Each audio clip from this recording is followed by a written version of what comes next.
and welcome.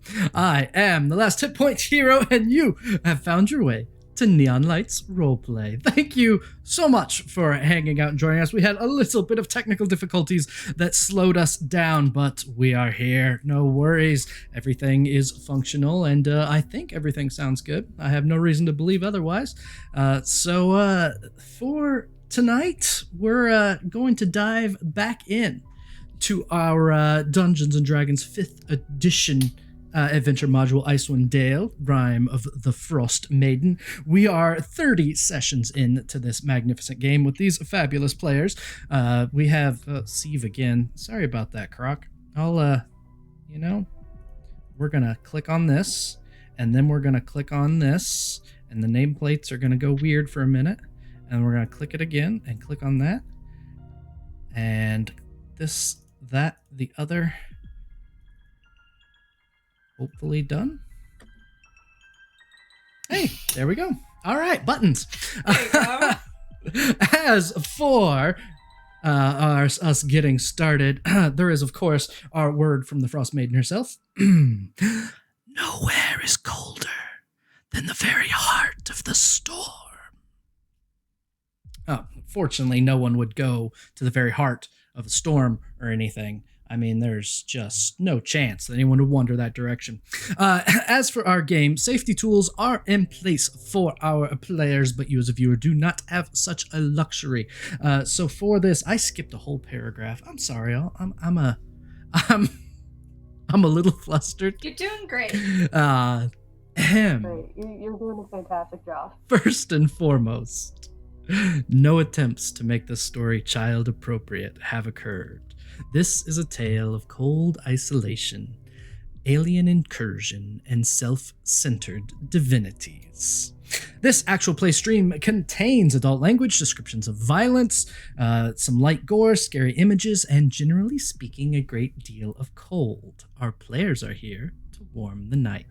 Safety tools are in place for our players, but you as a viewer do not have such a luxury, so if any of that or at any point you get uncomfortable, feel free to duck away, step away, and come back in a few minutes when we have moved on beyond whatever was taking place. Barring that ready-to-action trigger, kick back, relax, keep all heads, hands, paws, and claws inside the stream at all times, slap the follow button, watch the wonderful shows that are on neon lights all over the place. There might even be a Discord link. I don't know. There could be. There is a Discord. It's in the information down below. I don't know. We have a command now. We fixed it. We do. We have command. Aha. Perfect. And yeah. Above all else, be good. That's the rule. Be good. Listen, this is the internet. If you are adults, if somebody has to tell you what it means to be good, you probably shouldn't be, on the internet. Go figure that out first.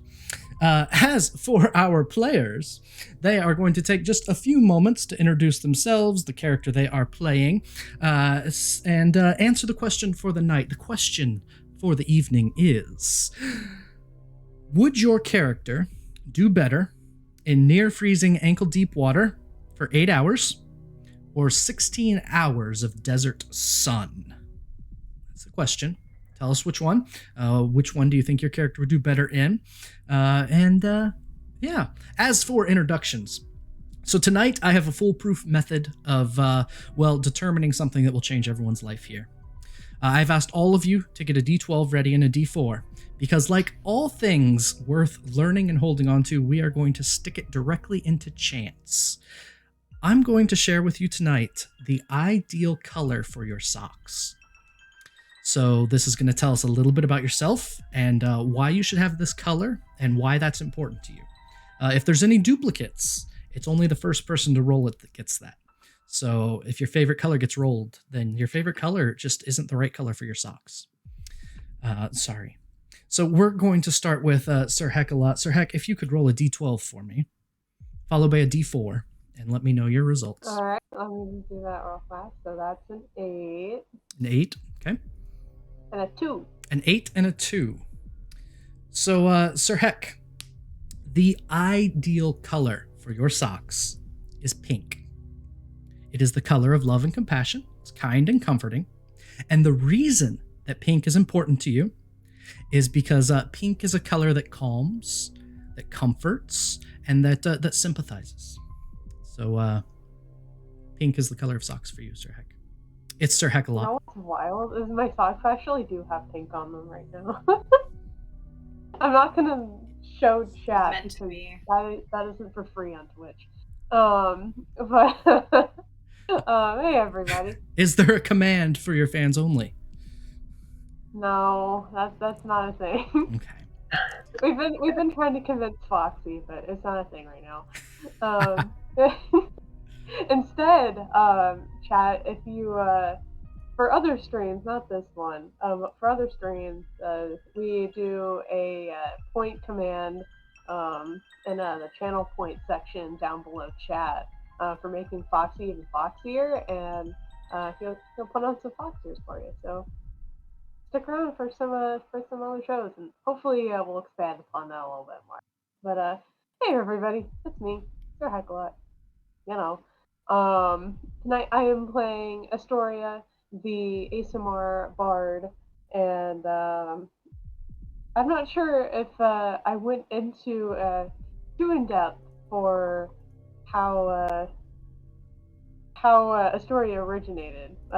She was my first, stream, like on-stream D&D character to play, and she played in Desert of the Dead, a one-shot that takes place in the desert, as you would guess it.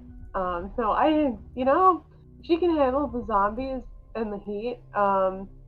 Yeah, I feel like she would take the 16 hours of desert sun over the very cold water. Sure. All right. Yeah, let's moving on to Al. Makes sense. Yeah. Al, go ahead and roll a d12 for me. I got a 2. 2, and then your d4. And a 1.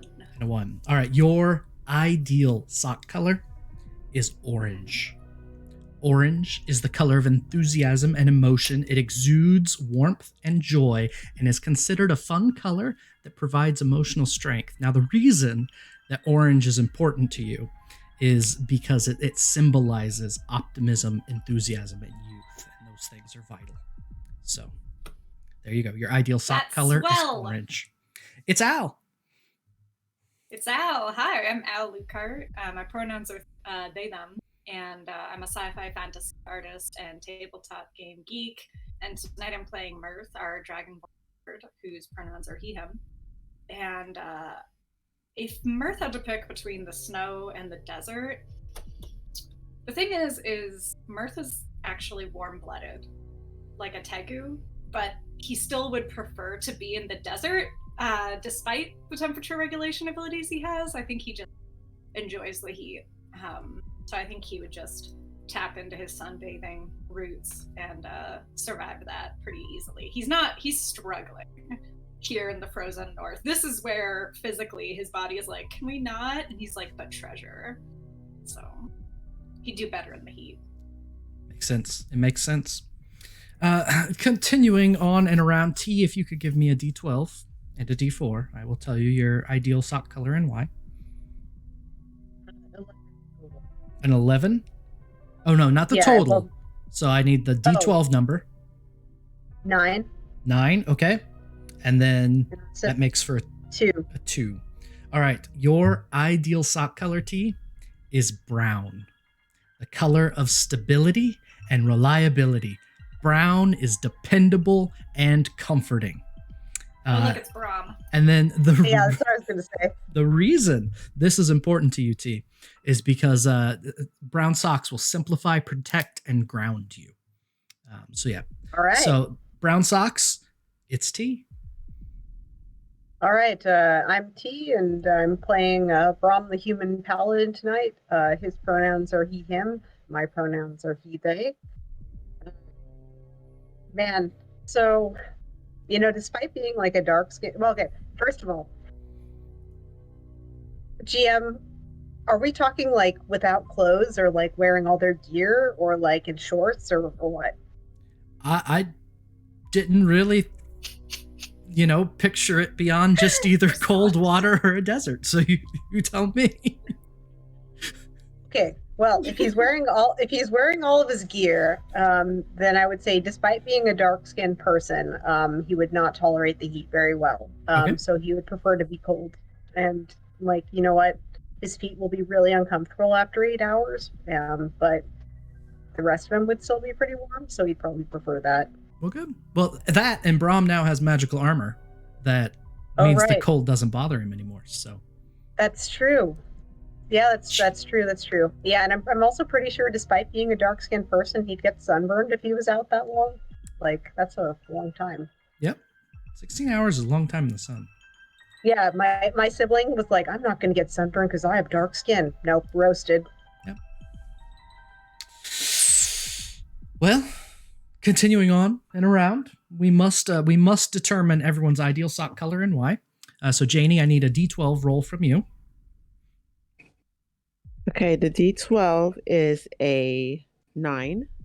You can't have a 9. I'm sorry. 9 is brown, which is the ideal sock color for this Okay, one. well, I'll roll it again. I got 5. 5 is great. And then the D4? The D4 is a 2. 2. All right, perfect. 2. Now, Janie, your ideal sock color is turquoise. See, turquoise is the color of calmness and clarity. It stabilizes emotions, increases empathy and compassion, and these are important things for you. Now, ideally, the effect that the sock color is going to exhibit upon you is that it's going to balance you and calm you and clarify what needs done. So turquoise. So nap time? By nap time, you're supposed to wear these color socks while sleeping so that all of the appropriate effects are absorbed through osmosis. Okay. It's Janie. I'm going to try it. Hi, everybody. I am Janie. And I do things, lots of things, lots of fun things. And my character is Maid, a human bard, and she would go to the desert because she was an adventurer before all of this happened, or she was snatched out of her retirement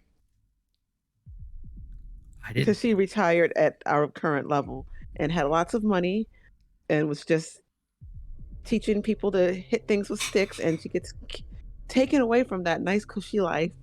So she would take the desert.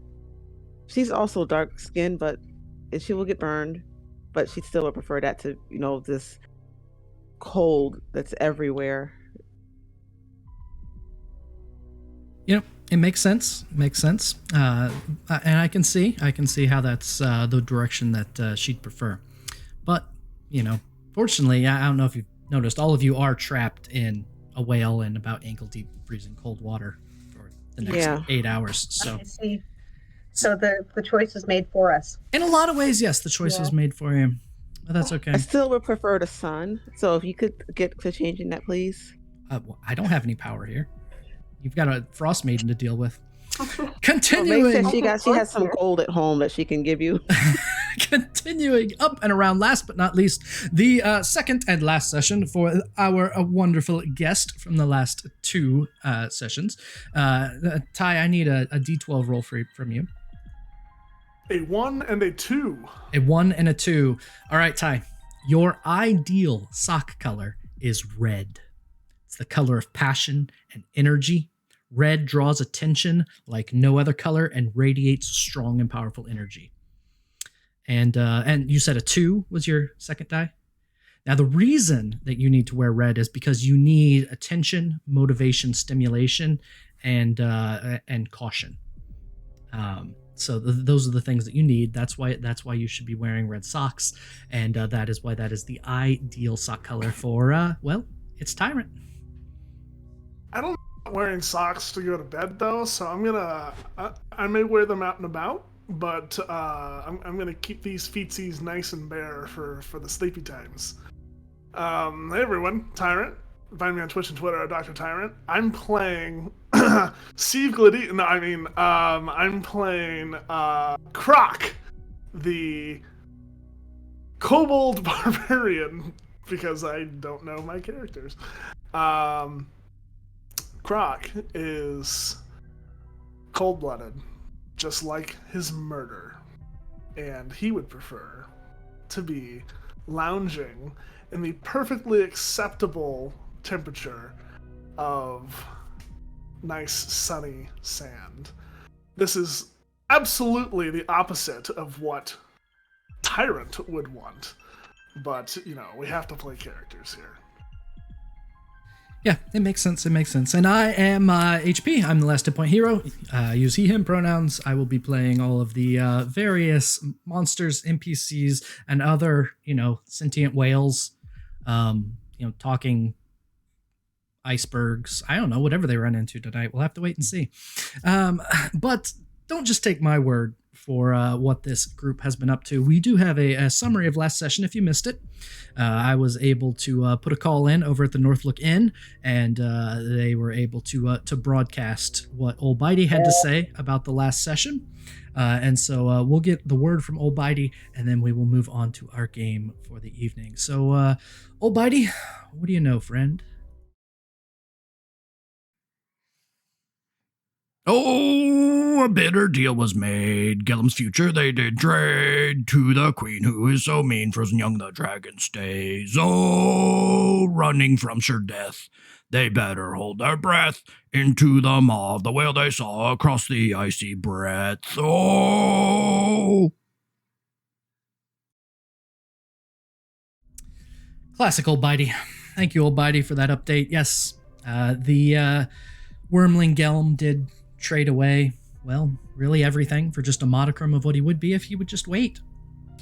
It's a shame. Now, Gellum is forever young. It's a movie or something, I think.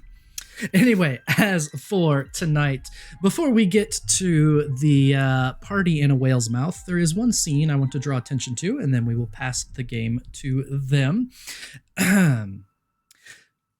Black feathered wings on a small gray body fly over the crashing bergs of the sea of moving ice.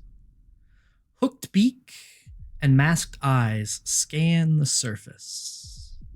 Their target is near. That they know for certain, but where?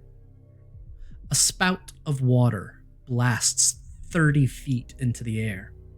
A few hours of pursuit under the green auroras in the bitter cold allows the lone shrike to catch up.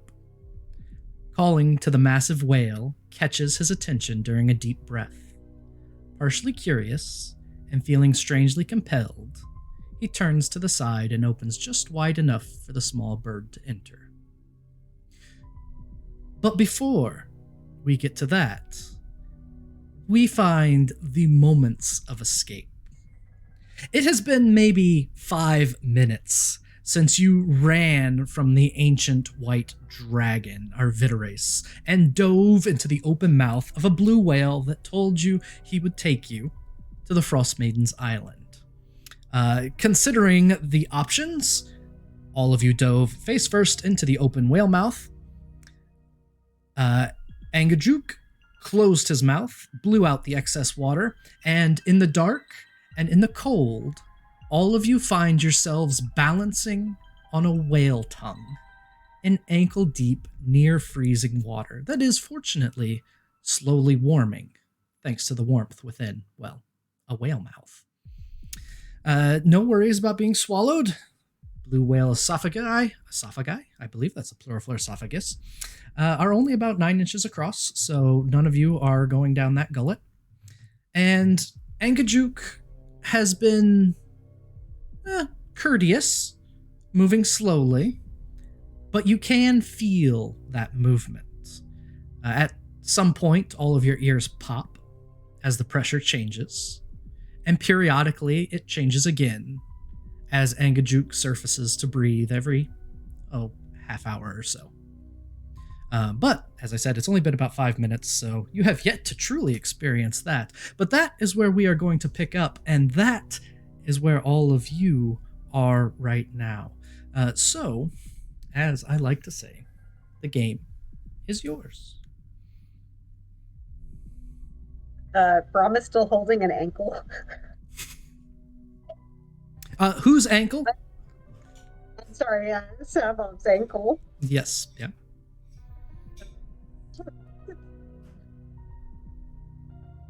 He'd go into his pack and wrap it in the cloth that he had wrapped the egg in earlier. This is just like a lost session for him. So he wraps the ankle in. He had the egg in. And we'll double wrap it for, obvious reasons.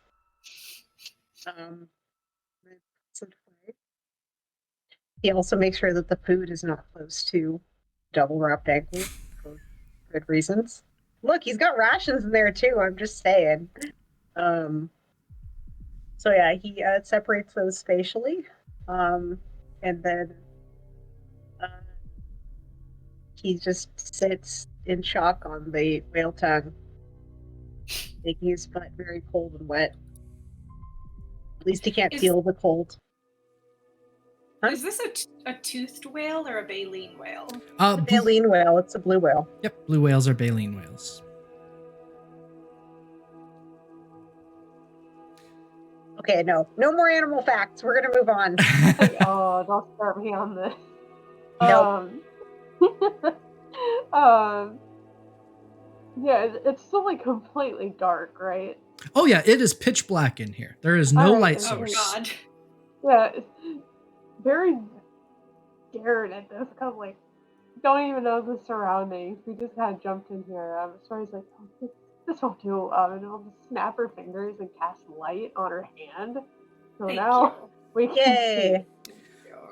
You look around, and you can see the thin filaments of the whale's mouth, the baleen between you and the outside.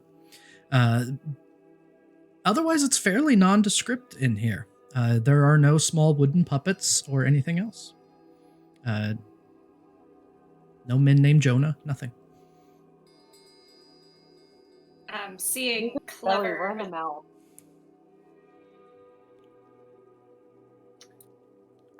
Mirth sort of frowns and is sort of like, he knows Croc is in there because he was the last one in, and Mirth is sort of fixated on this little moment that is unexpected. Mirth snaps his clawed fingers, and for everybody that isn't brilliant, clever Astoria, he'll cast dancing lights, so little orbs of whatever your sock color is float over your heads to light your way like a headlamp.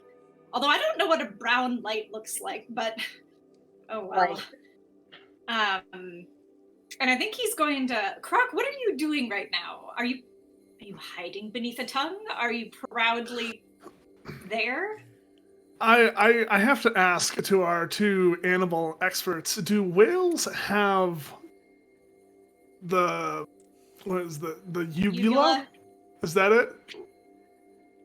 I don't The think dangle? they do. I think it's just like a little hole back there. Yeah, it's only a 9-inch hole in the back of the mouth. Yeah, so I don't think there would be a purpose for it. Yeah, it's just like they close it off when they breathe because they have that whole like system. So no, sadly. Well, I was imagining Croc hanging from the uvula, but if that's not going to work, I came in like a wrecking ball. I think maybe he would be hiding amongst the baleen, just kind of like in there and peeking out and looking at everybody. Pull out a baby Moses. Well, Mirth's onto you. I think when you peek out, Mirth wades over to you in sloshing water, his unnecessarily fancy garb, just gross and soaked, and if he had hair, it would be standing on end. And he goes, "Who are you?" And he reaches in and tries to fish you out and pull you out of the baleen to hold you into the light and see who you are. Not aggressively, but in the way that like a matronly like ear grab kind of a thing. As you reach your hand in, he just whack smacks your hand and Mirth retreats. screeches. There's something in there and it bit me. I'm probably bleeding. Brom Gets up from the ground, like he was kind of like in the space. He kind of gets up and like draws his sword a little bit, like what? Where? Okay, it's in the baleen, and I may have overreacted a little. I think it's a... Come out, little guy.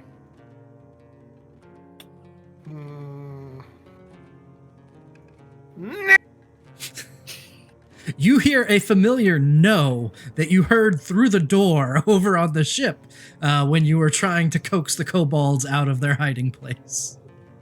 It's Well, a kobold. It's either you walk So- out or we will tell our We friend floss here.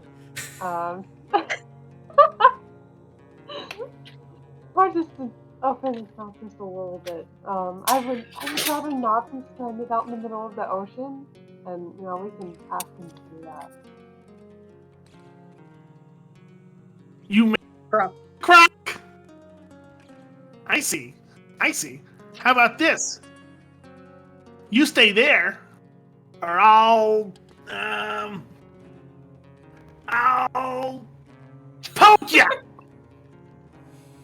You what? Poke ya. Brom has decided this is not a threat and resheathes his sword. He's just like... But Mirth is Go ahead. go ahead.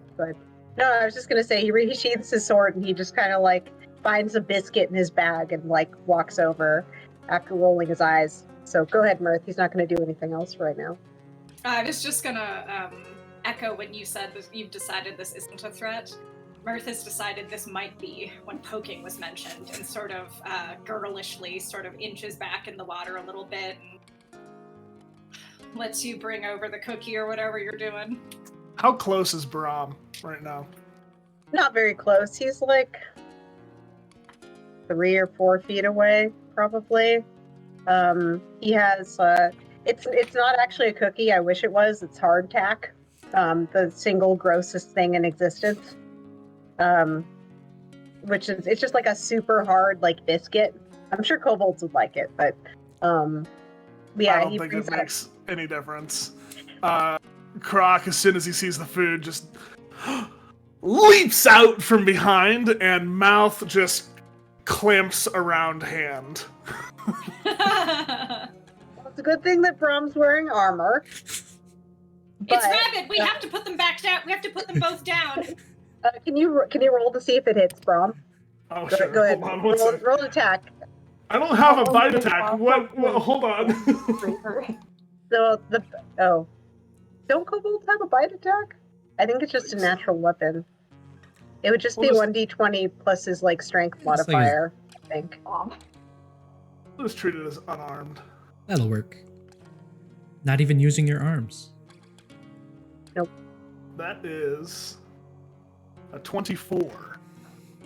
Full pack, I think that hits, but Oh yeah. Oh my Oh my gosh, god. if it doesn't, holy cow! I was gonna say. yeah, can you roll, I think it's a 1d4 for bite damage, right? Yeah, just 1d4. Yeah. Yeah, go ahead and roll 1d4 damage. D&D Beyond is not rolling fast tonight. It takes its time some nights. 2. 2, okay. He cuts his hand. Bravo like pulls his hand back really fast, and that was like, that's a reflexive move, but that's also the wrong move when something bites you, because it just kind of like shreds his hand on the way out. He goes, ah! Like, for just a second there, he looks angry, and then he just kind of like, and lays on hand himself. Croc, who has stuffed the entire hardtack into his mouth and is like jamming it into one cheek, looks up at you. Hey, It's okay. We don't mean you any harm, says Brom as he heals himself. you all fought dragon. We Huh? did, that's true. Be brave. Dragon too big for Croc. Not many things, but dragon definitely. Brom doesn't add that dragon is too big for a lot of different people. Most things.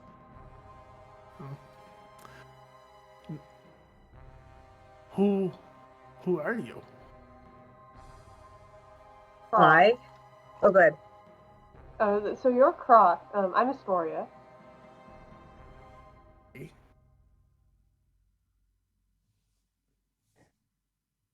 You you can see May going through her bag. She's trying to get her. She's an iron pot in her bag. She's trying to put it down so she can stand on it. To stand out of the water. Yeah, but from what I could read about the iron, it's not that big, so it's probably a challenge for her to do it. Mirth like goes over on autopilot, and if it's the most natural thing in the world, sort of helps get you, like he's like holding your arm and helping you balance, but he's mostly interacting with Croc in that sort of a undignified way of buffoons who don't really know what they're doing but are just doing it anyway because they're, you know, like, I'm helping. And he says, he sort of introduces himself and looks at Croc and he says, "You sure are a lucky kobold." I don't know about lucky. I'm just faster than other kobolds. And there's Whale. Attack kobold as well, so you're not bitten into pieces. Yeah, that's true. So what are you guys doing out here? I'm afraid our quest is possibly more dangerous than even the dragon. You may have hitched a ride somewhere worse than even that stranded ship.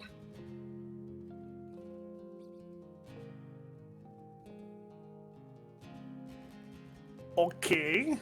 Mirth sort of shrugs at Astoria, elaborates. That's a good question. Where are we going?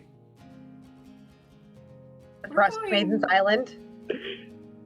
Mm-hmm.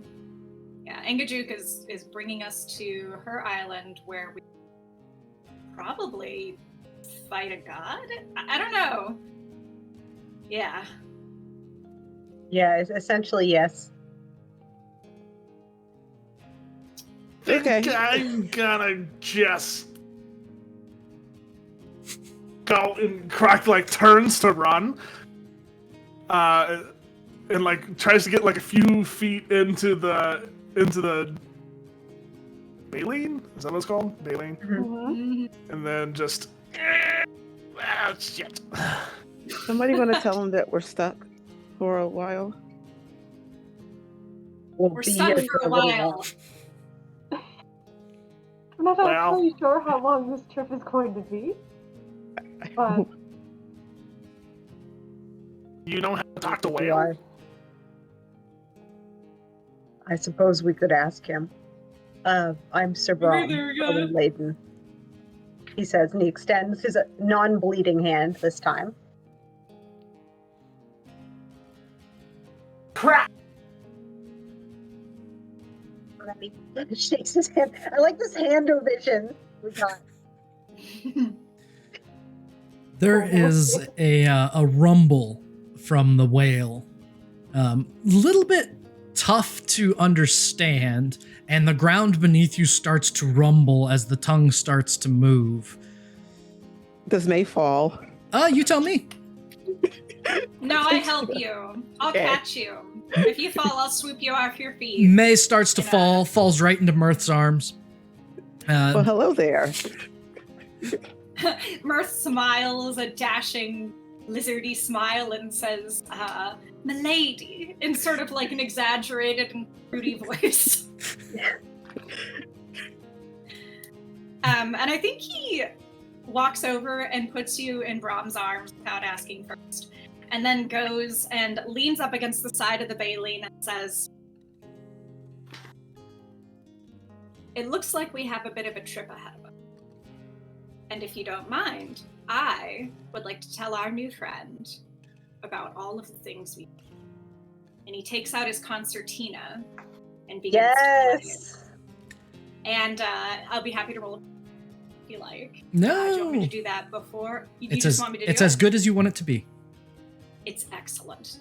As the sounds of the concertina echo through the perfect, like, amplifying cavern of Engajuk's mouth, Mirth sings, and he has a lovely voice, especially for somebody with sort of like a dragon head. You just actually, and he sing the story of our venture thus far, including some of the comrades that have moved on and gone their separate ways on our journeys, and how we've, at this point, after defeating dragons and going to places untold and riding griffins, now at last we come upon the apex of our venture to do right by this darkened land.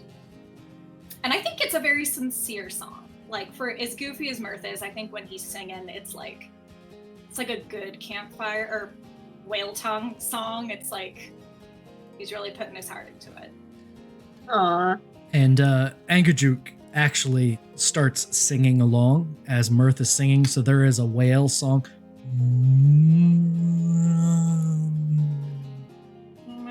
That is following along with the song as it goes, giving that extra depth of sincerity to this song, and as it moves into where people have moved on, and the whale changes pitch even lower, and there's the sorrow, and it's very moving.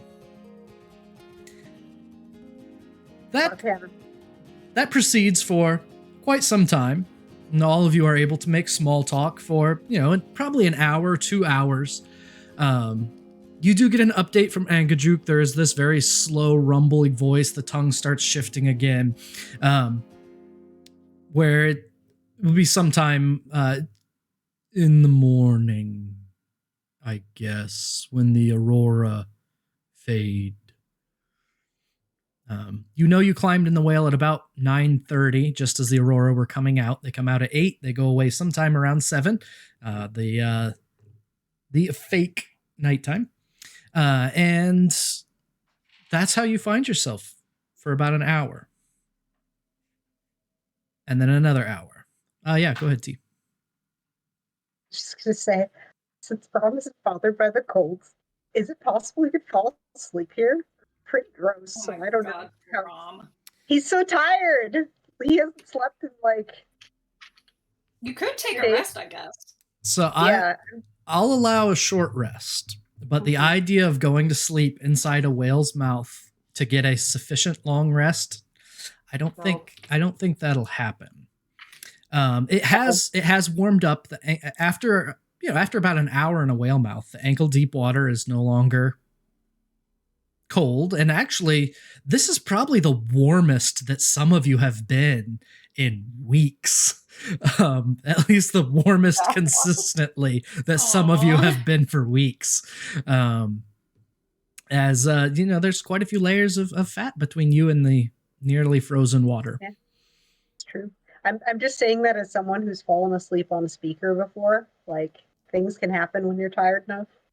But yeah, I don't think that this 8 hours of sleep ain't happening. Oh yeah, even if you fall asleep, you're not going to wake up well rested. No. So can May take a cat nap against Brom since he's holding her? Yes, absolutely. If that's a great way to pass the time, because you find as time passes that it is taking some time, and then after 3, maybe 4 hours, Angajuk starts to shift again.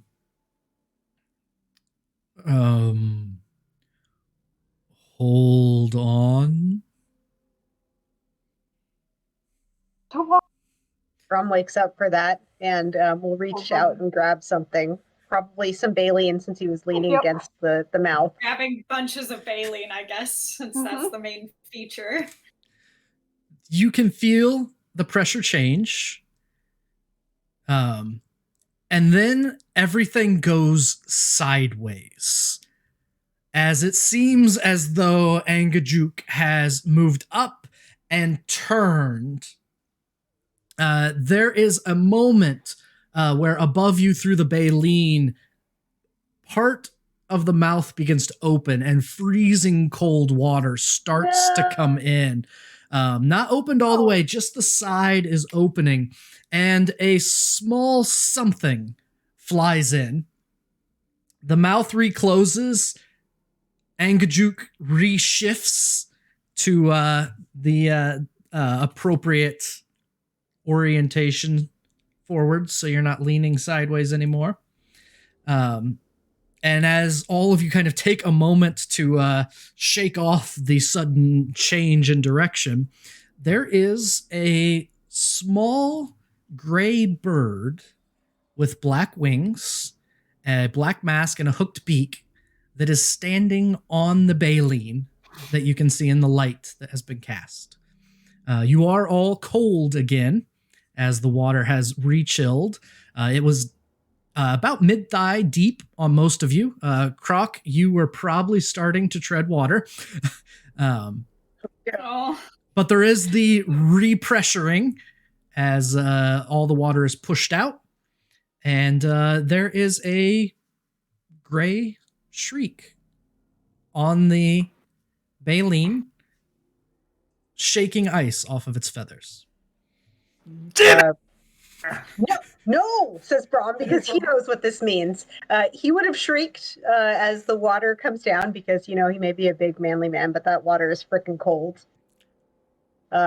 Two, he makes a gesture to be like, no.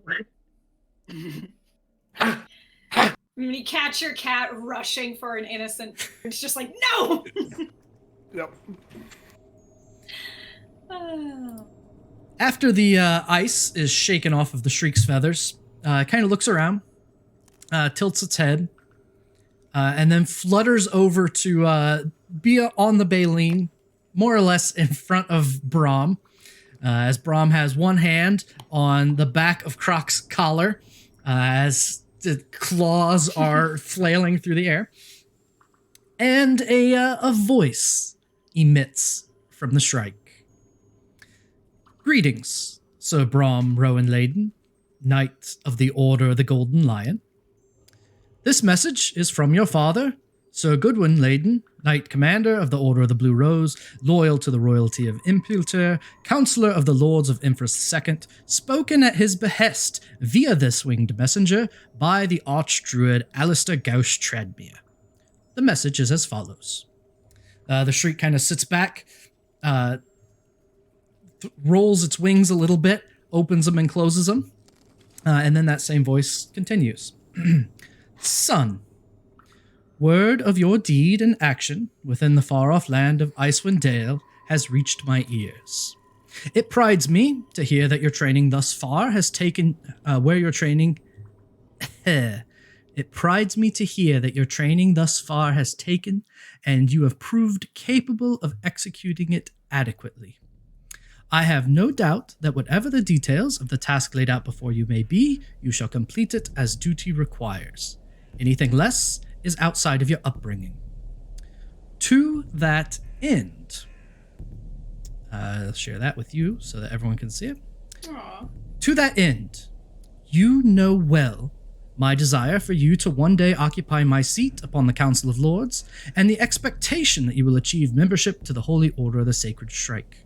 To facilitate and encourage the completion of your duties and prompt return, your mother and I have arranged a pair of surprises. Sir Lejart, the orphan, has spoken often and highly of your capabilities and accomplishments. His benefactor and sponsor, Lord Piers Gaveston, enjoys hearing these stories of your journey.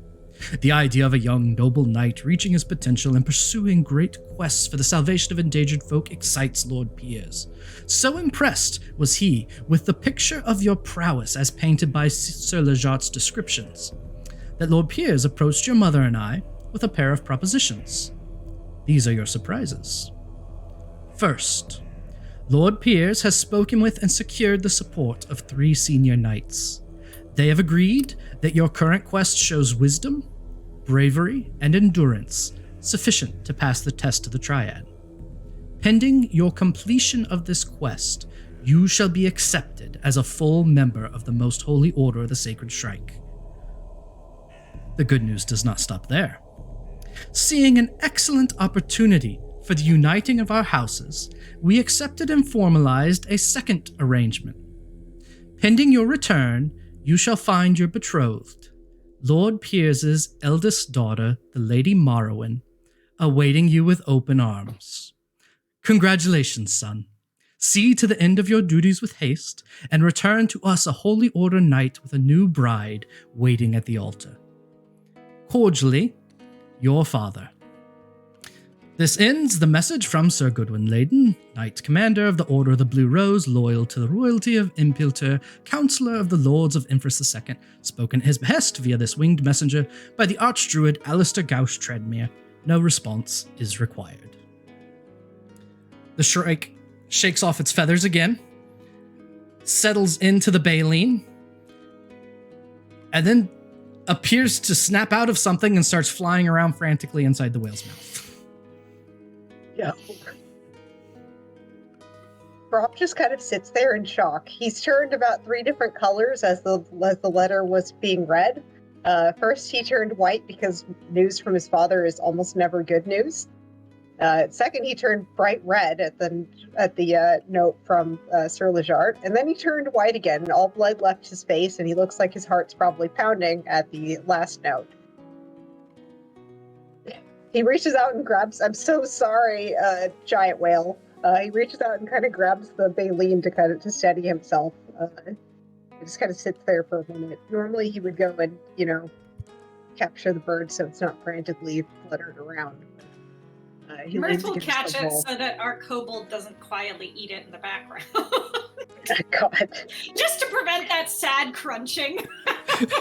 in the background of everyone trying to help Brahm work through this, Croc is chasing a shrike around in a circle with claws in the air. To be fair, they're vicious little birds, so if he had caught it, it probably would have given him a nice peck, but no, he's leaned against the baleen and trying to calm down, breathing slowly, practicing his meditation. Mirth sort of exhales loudly and goes, "Well, yikes!"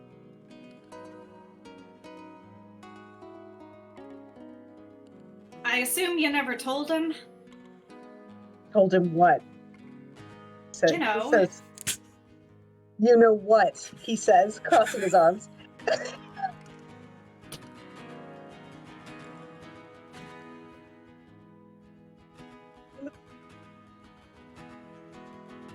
He looks at it.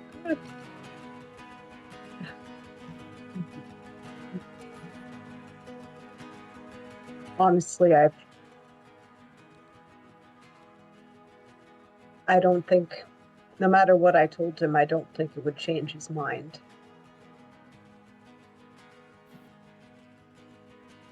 I've never meditated on it before. So do you need help? I don't know what to do.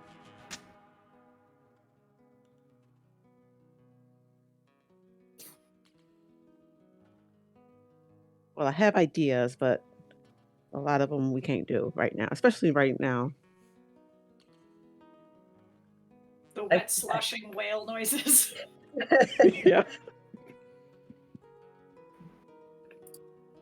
I suppose I could send a letter back to him, but I don't know what I'm going to say. Mirth puts his hand out on your shoulder and kind of ducks his head to make eye contact, and he says, "You don't have to do anything now. The good news is, it didn't require a response. And we're gonna go maybe fight a goddess? That's true. There are bigger fish to fry. As far as a mismatched..." Go ahead. No, go ahead. He's not going to say anything. As far as a mismatched fiancé goes, well, that's not a unique problem. That happens all the time. So let's not worry about that until we have to worry about it. Rob's just if I die to this goddess, I don't have to worry about this problem. That's not the thesis. Dying. That's not the solution. Let me tell you about all the marriages I got out of. It's easy.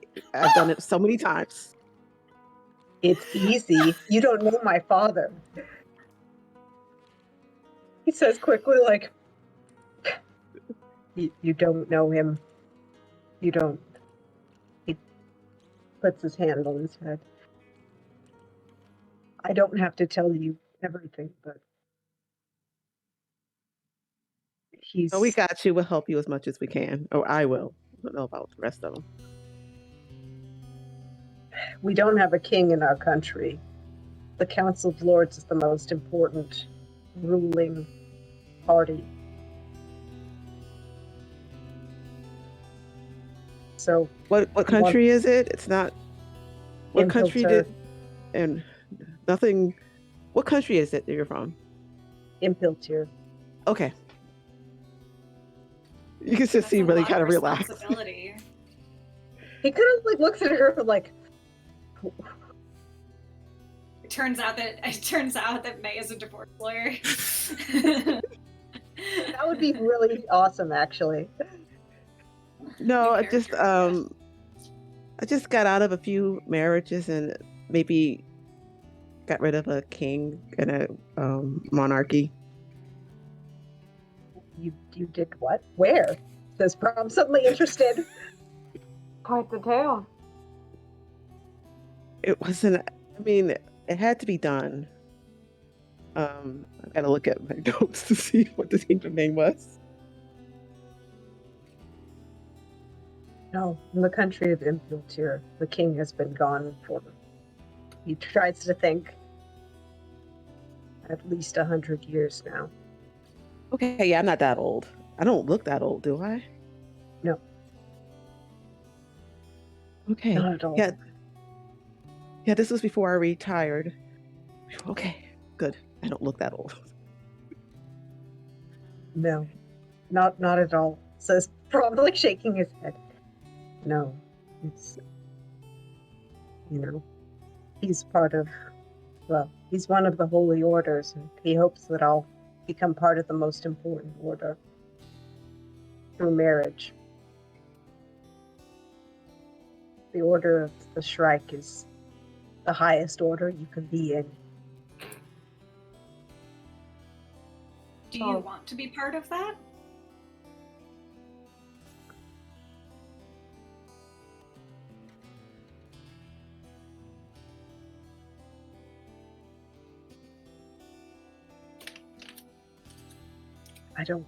I don't think so if it means that. I don't care about power, he says. But I do want to make them happy. They've done a lot for me.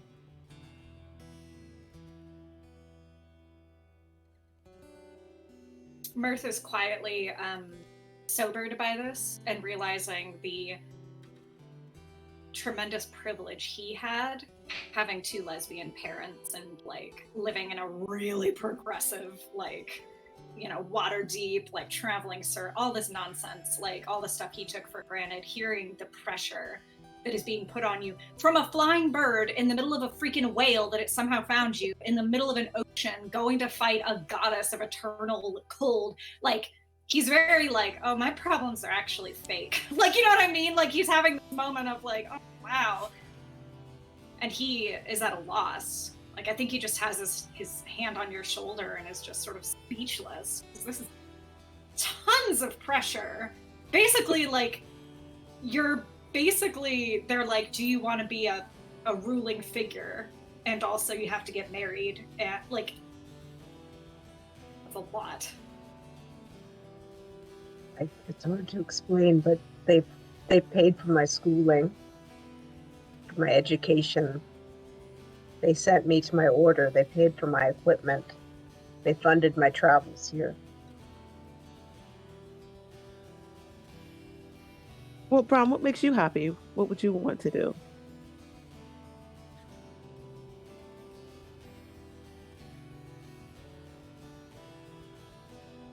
He's quiet for so long, it's very clear he hasn't even really thought about this.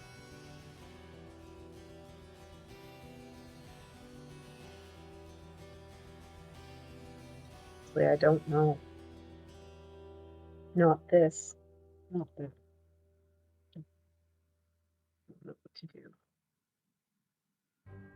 I know not of things like councils and holy orders, things like that. But I can relate to something like overbearing parents. I mean, there were great expectations of what I should be offering to the Lyceum that I came from. There was this expectation because of the angelic blood they discovered that I should head things on and have more responsibility that I didn't ask for. And like I said, it's part of why I left. And the only thing that I can really add to this, and I'm not sure how helpful that would be at the end of the day, despite what they've done, you don't owe the rest of your life to them.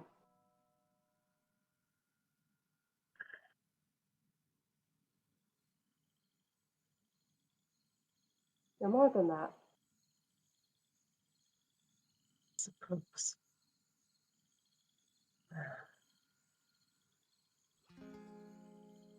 They slay devils and they ride dragons. They go beyond the reach of their own country.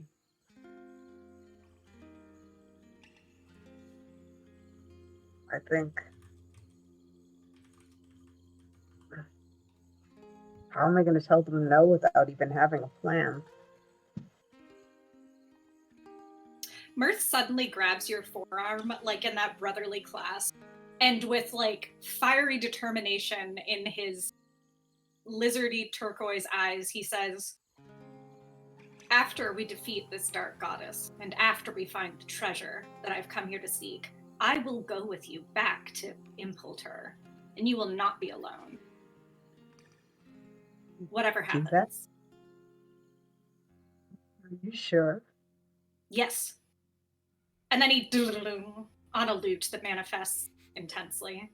But like he's real serious for himself. Like he means this. And if there's one thing like about him, it's that when you can pin him down for a decision, like he came all the way to Antarctica to pursue a legend of a treasure he found when he was like drunkenly looking at a map in a tavern. He does have the drive. So yeah, he's like fully committed. I'll be grateful for your help. I know they're not going to be happy. And hey, if you need a job, I could probably hire you with some of this money that I have when I get back home. We kind of raided the treasury. So I've got on our last adventure, we raided the treasury. I've got a lot of gold and stuff at home that they didn't let me take with me. If I could go back home. Well, it's not a kingdom anymore, and because you raided the treasure. That was gathered. Mirth sort of his ear fins drop in shock because in his mind he's like, by God, May has like curb stomped a country, taken all of its money, and is now gracing us. Yeah, don't laugh at this name that I made. It's Westchester Tenfield Bill. Excellent. I'm gonna laugh at that name. Yeah, I kind of overthrew the king and queen there and robbed their treasury, and they kind of swore revenge, but I've been living a good life since I retired until now. Sounds like you're able to pursue anything you want, says Brahmin. Immediate respect. Yeah, and I could probably hire you if you really needed me to. Well, hopefully I'm not going to get expelled from the order for anything I do here. Says like, but I guess they couldn't. He thinks about it. Freelance is always an option, Mirth says.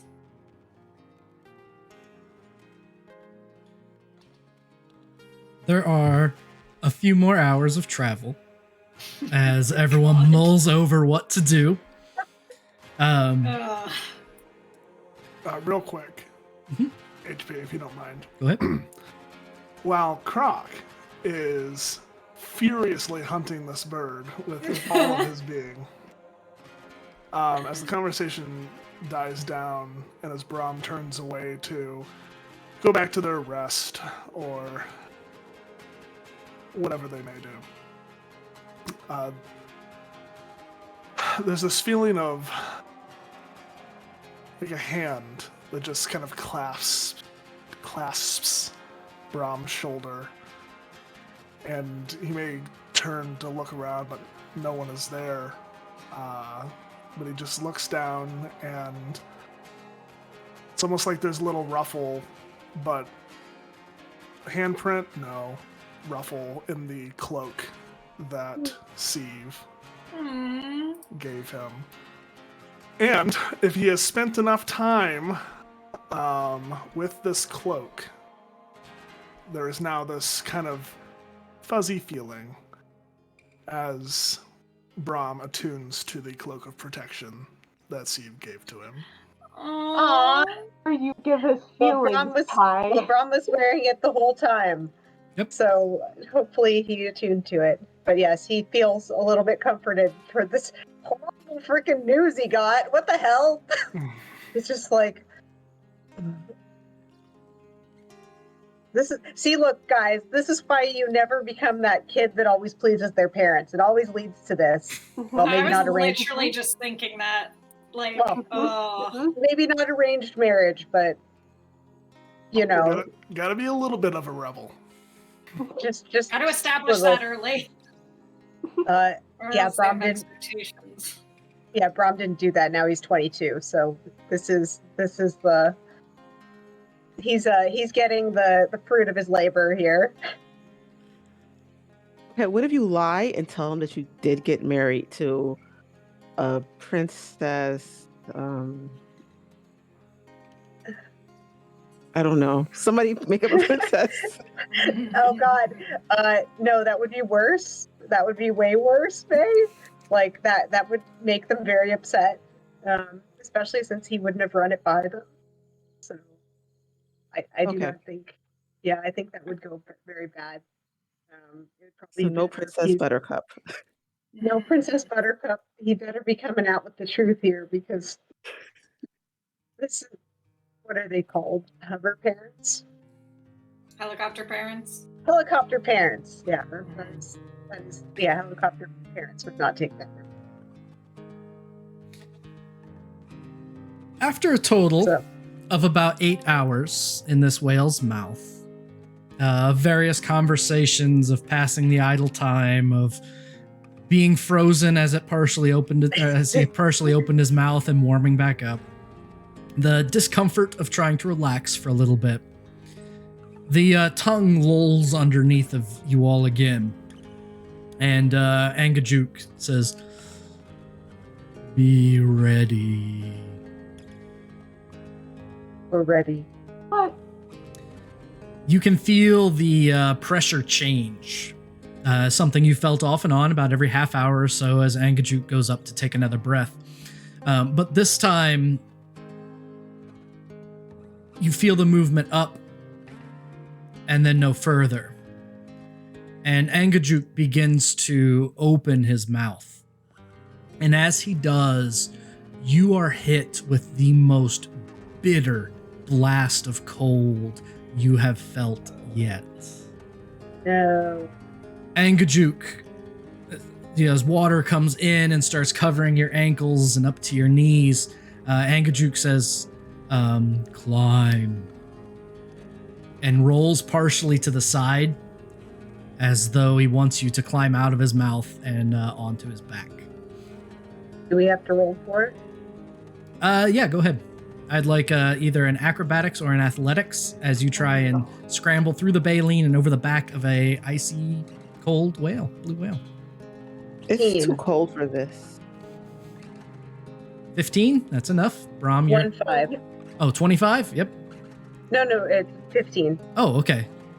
Yeah, 15's enough. I got a 10. A 10? Damn. I'll keep a 10. I'll keep those in mind. 17. 17. 17's good. You're able to climb up with Brahm without too much difficulty. And Croc? Athletics or acrobatics? 16. You're fine. You're able to scramble up and around the back. As Astoria and Mirth start trying to climb up the back, you start slipping through the baleen, and you splash into this freezing cold water. You're able to kind of recover, but you are absolutely drenched. So as you get to the back of the whale, it is so bitter cold. You are covered in icy water from the sea of moving ice. The wind is hitting you hard. Each of you take 1 level of exhaustion. So what that means is that all skill checks will be at disadvantage until you dry off and warm up, which is going to be rather difficult to do in your current location. So keep that in mind for you two who failed. Everyone else who climbed up without any problems, no issues at all. You get to the back of this blue whale, and Angajuk rolls back and says, "We are here," and starts circling. And as you look, the mist over the icebergs begins to fade, and in the darkness, as the green auroras are first starting to fade, you see a wall of blue ice, 50 feet high. Angajuk starts swimming in a circle, and as he does, you start to get a sense of the scale of this island. Trapped in the ice around it are various ships that have wrecked and frozen. You can see members of their crew dangling off the side, frozen still as statues. Ooh. Ugh. It doesn't take Dirty. all that long before you start to realize the shape of the islands. It feels like a giant snowflake with branches leading out and fracturing off. Angajuk continues to circle, and he explains, "She moves. I will be close. Call when you need to leave." And Angajuk starts swimming toward this set of docks, set into the water and in ridiculous disrepair. They seem huge, but everything seems massive, and as Angajuk gets closer, you realize they are huge. These are docks made by frost giants. Wow. Angajuk swims up along the side, allowing you the opportunity to reach the rung of a massive ladder. With difficulty, you can grab a hold of it, and all of you in turn scramble up. You find yourselves laying on this dilapidated dock of mammoth proportions. There are the wreckage of ships sitting against the massive walls, and around you, 50 feet of blue ice. You look down the docks to their end. There's a small dockhouse that is completely fallen apart. There is what appears to be a stairwell zigzagging up the side of that 50-foot wall. And sitting on a pier, one of the poles, not too far from you, there is a very small creature. It shudders and turns towards you. As it moves its head, 2 long, pointed white ears, almost like horns, stick straight up in the air. It shakes its wings and begins to take flight and flies over closer. Just one pole. Tilts its head looking at you. Flutters over another pole. Until it's just a single pole away. And you see a tiny ice mephit. It looks at you and goes, "Ha! Welcome. Welcome to Auril's abode." What kind of creature is this? An ice mephit. And that is where we're going to pause for a brief break. We'll take a few moments to rehydrate, stretch our legs and our arms. We'll be back in, probably just 5 minutes or so don't go too far. But we will see what this little creature has in store as the Cold Hands crew makes it to Auril's abode. Be right back. Welcome back. Thank you for hanging around through that brief, much-needed break. I remembered to grab the picture of the ice mephit. So this is the figure that approaches our Cold Hands crew as they climb off of a whale and up an oversized ladder onto a giant set of docks carved into the side of this floating island, being blasted by bitterly cold winds. The ice mephit looks at you all. So, you're probably here to see Auril. That's good. That's good. I'm happy to take you to see her. Do you want to see the island first, or do you just want your audience now? Oh, I'm Supo. Hi, Supo. I think we need a minute, well, a few hours before we can go on your island tour. That's okay. Well, I'm not really going anywhere. I'm here to escort the Frostmaiden's faithful into her presence when they arrive, and I assume that's you, right? Yeah. Brom's gonna let other people lie since he took an oath that says no lying. In all seriousness, Mirth, through chattering fangs, does his best to be genteel and thank you for having us. Our journey was long, and in order to best present ourselves, I think before we take a tour, we're going to have to rest and dry off. Oh, that makes sense. She's been very busy, and you probably don't want to piss her off right now. Yeah, no need to even tell her we're here, actually. You can just let it be a positive surprise. Oh, I'm not going to bother her. That'd be terrible. Oh, yes, of course. Okay. And Mirth sort of is like, oh, God. Croc pulls on Brom's pant leg. Should I kill? No. So could you lead us to a flat spot, please?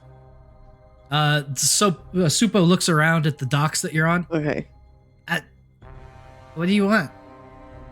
You could points to the broken down shelter. The giants used to hang out in there, but they left and Auril claimed it.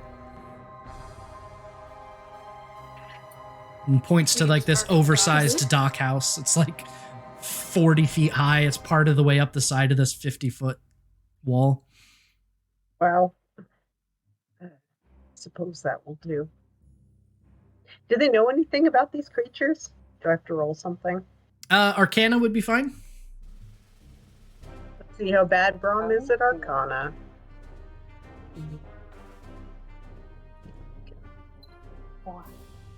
See how much you suck. Oh, 15. 15? You're familiar with mephits. Mephits are elemental creatures. They tend to hang out especially in the places of extreme elemental presence. So it doesn't, overly surprise you that there would be an ice mephit on the floating frozen island of the goddess of winter. They're capricious. They are hateful.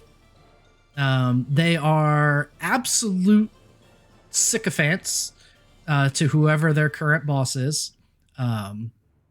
Unlike some sycophants, however, ice mephits aren't fickle enough to betray them if they think someone else is stronger. They're too worried everyone would kill them at that point, and so the idea of who's in charge kind of starts to fly out the window. So those are the things that you would know about mephits. They're elemental creatures. They're not really alive. They don't eat or drink or sleep, so Supo will probably just occupy themselves for whatever time you need. Brom is going to give it a bead as a gift. A bead. Just a bead, a large bead. The ice mephit takes it. It looks Its good on long you. nose goes up and a little tiny mouth opens. Oh, here we go. It wasn't very good. I hope your offerings are better for the Frostmaiden. It wasn't meant to be eaten, but that's all right. Okay. Supo just kind of looks confused and flutters over to one of the pier poles and wanders off. Just yell when you're ready, I guess. Whatever. So Will do. Right. So May's going to go ahead and set up the hut because she's not sure if she trusts the frost giant house. Okay, sounds good. So you set up Liamon's tiny hut. And A rainbow. Leomund's rainbow tiny hut. Leomund's Ooh. rainbowic tiny hut. Supo kind of pecks at it with his little clawed fingers, occupying himself for a while you guys are in there. You're able to take the rest that you need to take. So that is an 8-hour long rest. If you want to take all 8 hours. We still have enough time to defeat a goddess after that. Oh, Deeg. Maybe. We'll have to see. Perhaps. I feel good about that. I mean, honestly, if our battle the remaining amount of time, we're very strong and also well matched. Either she's gonna stop us or we're gonna manage to do her in before then. Giving ourselves a full 24 hours isn't gonna make that much of a difference. I'll So at that stand point, it would be a watch. war of attrition. Stand watch. Stand watch. The time passes uneventfully. A blizzard goes through and covers part of the hut in snow. You can see Supo through the sides of the hut. After a while, they cough up the bead and start throwing it at the side of the hut. And it kind of makes a tinking sound against the side. If any of you ever react to that, it's like any reaction to a younger sibling. It elevates the need for Supo to continue. It's tink. Trying to get a rise out of us. Tink. Yeah, I react to every single one. Like, It totally works.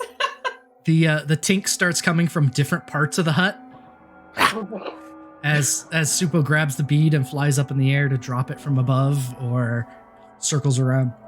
So hours of somewhat restful sleep pass. The level of exhaustion on 2 of the 3 bards expires. All of you Yay. can take that. Mirth is going. Go ahead. Mirth spends that time, like, slowly and agonizingly prestidigitating the best he can, because I don't think prestidigitate can dry things completely, but I think it can do, like, a weak hair dryer pass, and I think he's, like, like trying to dry off the absolute worst of things. Oh no, I was just gonna say, they probably all smell like horrible too. Have you ever smelled a baleen whale? Yeah. Smells No. bad. Oh, actually, no, Smells- I have, because they have ambergris and perfume that they emulate, Mhm. which actually smells amazing when mixed with other stuff. Don't worry, it's synthetic nowadays. Yeah, it But- smells super bad. Yeah, Unless they it's in like perfume. if you're close to them and they breathe out, it smells disgusting. It smells really disgusting. Like the worst dog breath you've ever smelled. So I they can all feel smell it like now. that now. Feels krill. It's just While See, you're drying off Mirth, there is one pocket of your pouch that just won't dry off, and it kind of takes you a little bit to realize why. It's where your map is in your map yeah. pouch. let's take a look at it. As you investigate, you can see there is a zigzagging line through the sea of moving ice. You can see the path that you all have taken around Icewind Dale. And what is perhaps most interesting is one of the glowing dots on the map is now revealed. And as you kind of squint and look closer, you get a much better view. And you see a snowflake. I think everyone can see that. If I have you in the right spot Yeah. on roll 20. Ooh. Pretty. In the center, there is that glow that you have been following along on your map. And it is well revealed up to right around here. And you're able to pinpoint that south eastern section of the map. Yep. There we go. As the docks where you were put ashore. Okay. Mirth spreads out the map for everybody to look at. And at one point, sort of as Croc is like gurgling at the various directions the bead is coming, Mirth like herds him over to be included in the moment. Like, come here. There are more important things. Look at this map.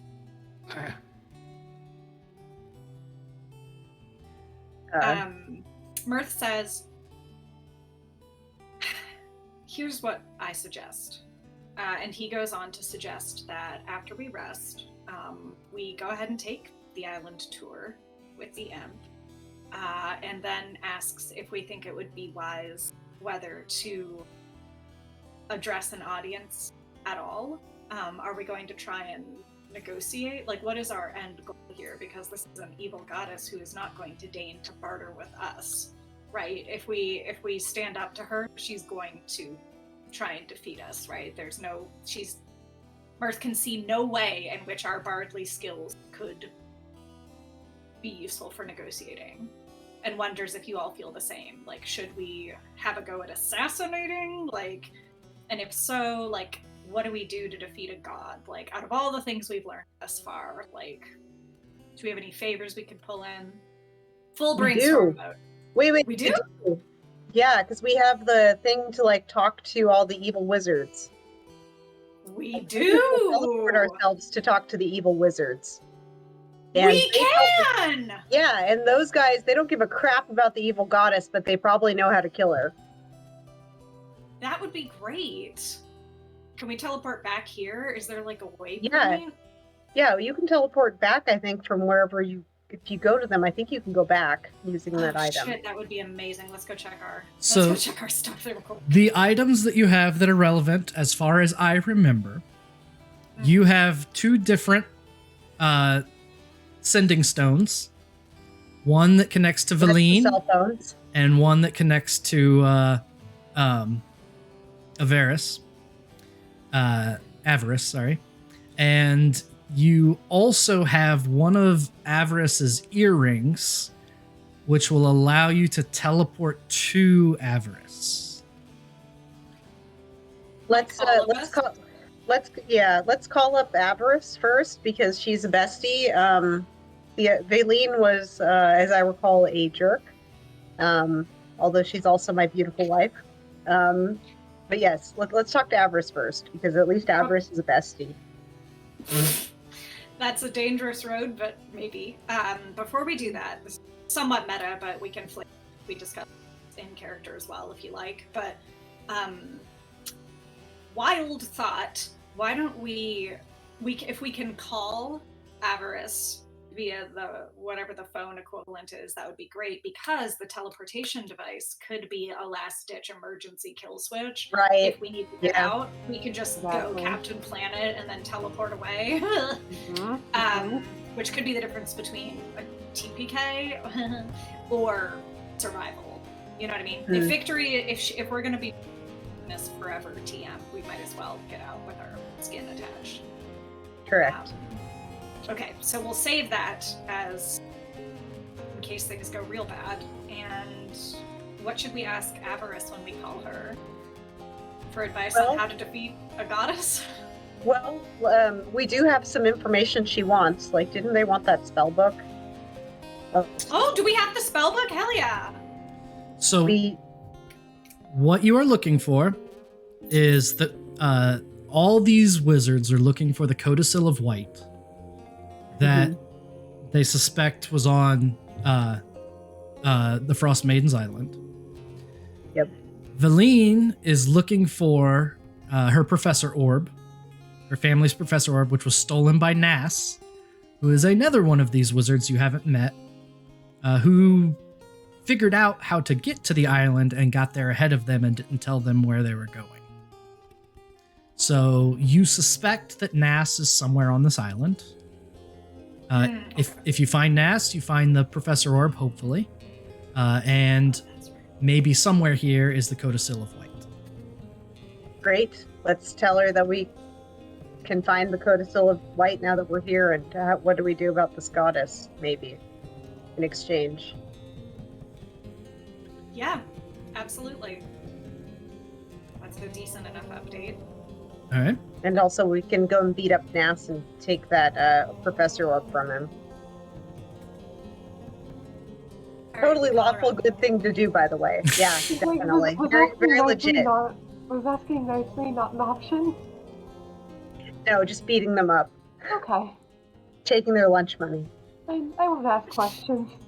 It's what a real knight would do. No, I'm just kidding. No, actually, really, but no, Brom wouldn't suggest that. But I would. Anyways, You are able to fill in Astoria that the Arcane Brotherhood wizards that you have encountered have not been particularly interested in preserving the people of Icewind Dale. Ah.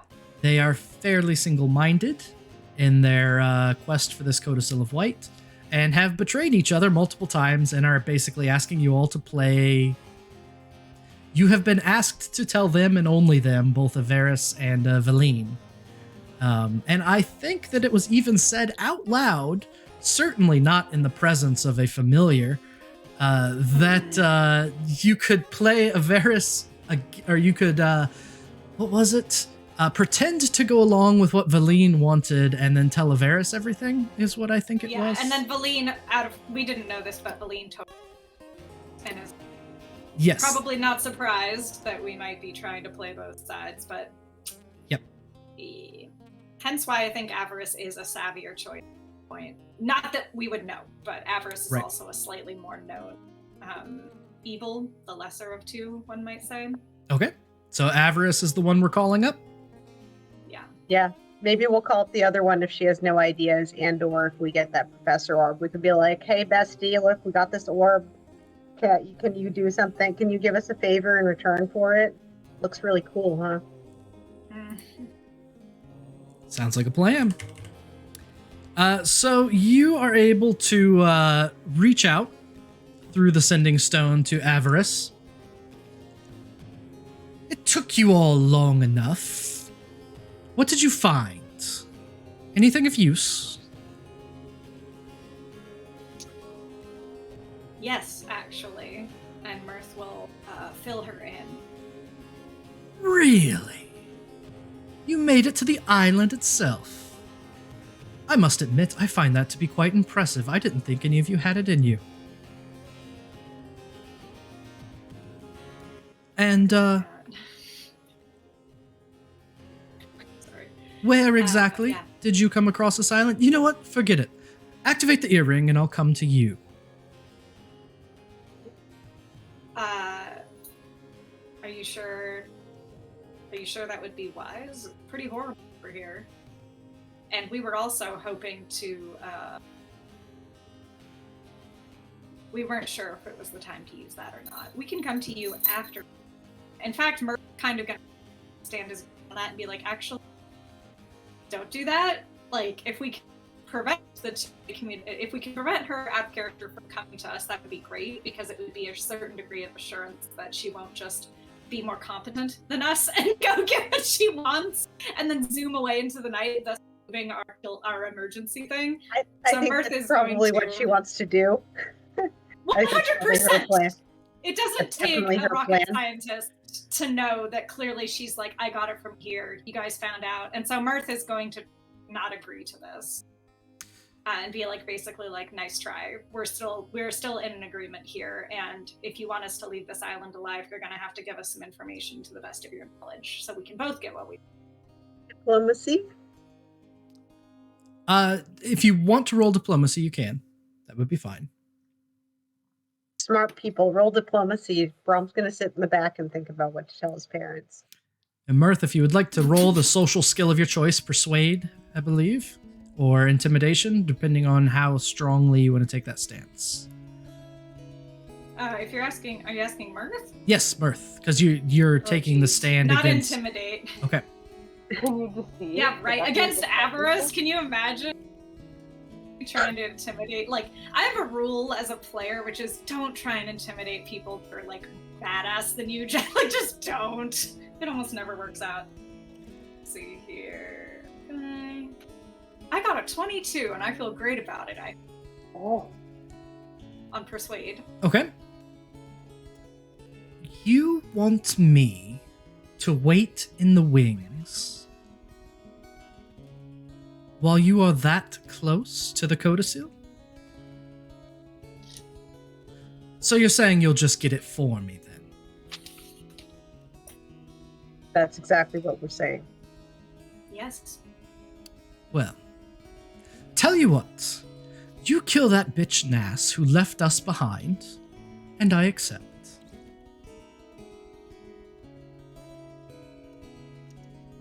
Mirth sort of looks at everybody, kind of like, how do we feel about this? Like, I'll offer to capture him, and I'll ask for your advice ahead of time. I couldn't help but notice you were trying to negotiate terms? We are in a position to negotiate, yes, says Brom patiently. Really? Like he doesn't sound as annoyed as I do. He's actually very even. His stress meter has gone to the point where he doesn't have emotions anymore. So, don't you hate when that happens? Well, I can only assume then, given the stance you're taking, that you have the codicil of White in hand, the Frostmaiden dead at your feet, and the people of Icewind Dale praising your success. Otherwise, I don't think you have the leverage you think you have. You're not the first group we've sent after Nass. And once you're dead, well, I'll find my own way there. Mirtha's gonna patch up this interaction and, redirect it. Although he agrees with Brom, obviously, that would be the ideal way. Brom is not actually wrong for trying that, but if it sounds like maybe that isn't working on her, and there's no reason we couldn't just say lie, which is sure. And so Mirth sort of makes a show of backpedaling and is like, you know what? No skin off our nose. Our goal is to save the people here and get rid of this goddess, the codicil, and is frankly secondary. And Nass, if Nass gets in our way, yeah, we will enter, actually. Good.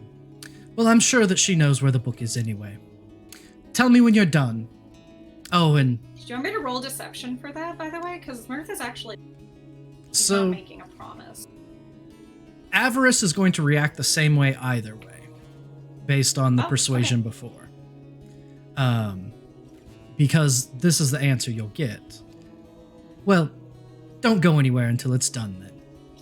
And the earring will change to a ruby red color. Oh god, she locked us out. Tell me when you're done.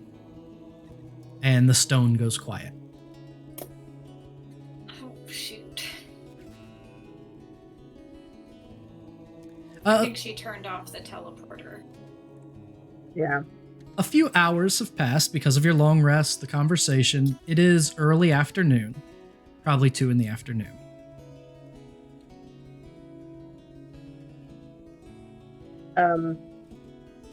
So we're gonna hit up our other witch lady who knows that we betrayed her? Actually, we could. There's nothing to lose at this point. No, Avarice. Literally, we're making another call. We're gonna call baby mama, and we're just gonna call her. We don't know. We're calling her. The Rocky Talkie. 8675309. Give her a ring, and yeah. Did she pick up? She mad at us? The FaceTime sound. The stone responds. Have you found my orb? Feline. Yes. It's Avarice. She's betrayed us. And then Mirth is going to lie his tail off. Oh my god. And is going to say, we made a dire mistake. And basically what I'm trying to do is Mirth trying to make it seem like we deeply regret thinking we were even clever enough to try and pull one over on either of you. He's basically sounding panicked, like a dumbass, like, what fools were we to try and play with this order, who are so much more intelligent and savvy than I. So Mirth is giving off the dumb blonde to the max and is basically like, here we are, and the codicil is within our grasp, and la la la la la. Want me to roll? Yes, I would like you to roll.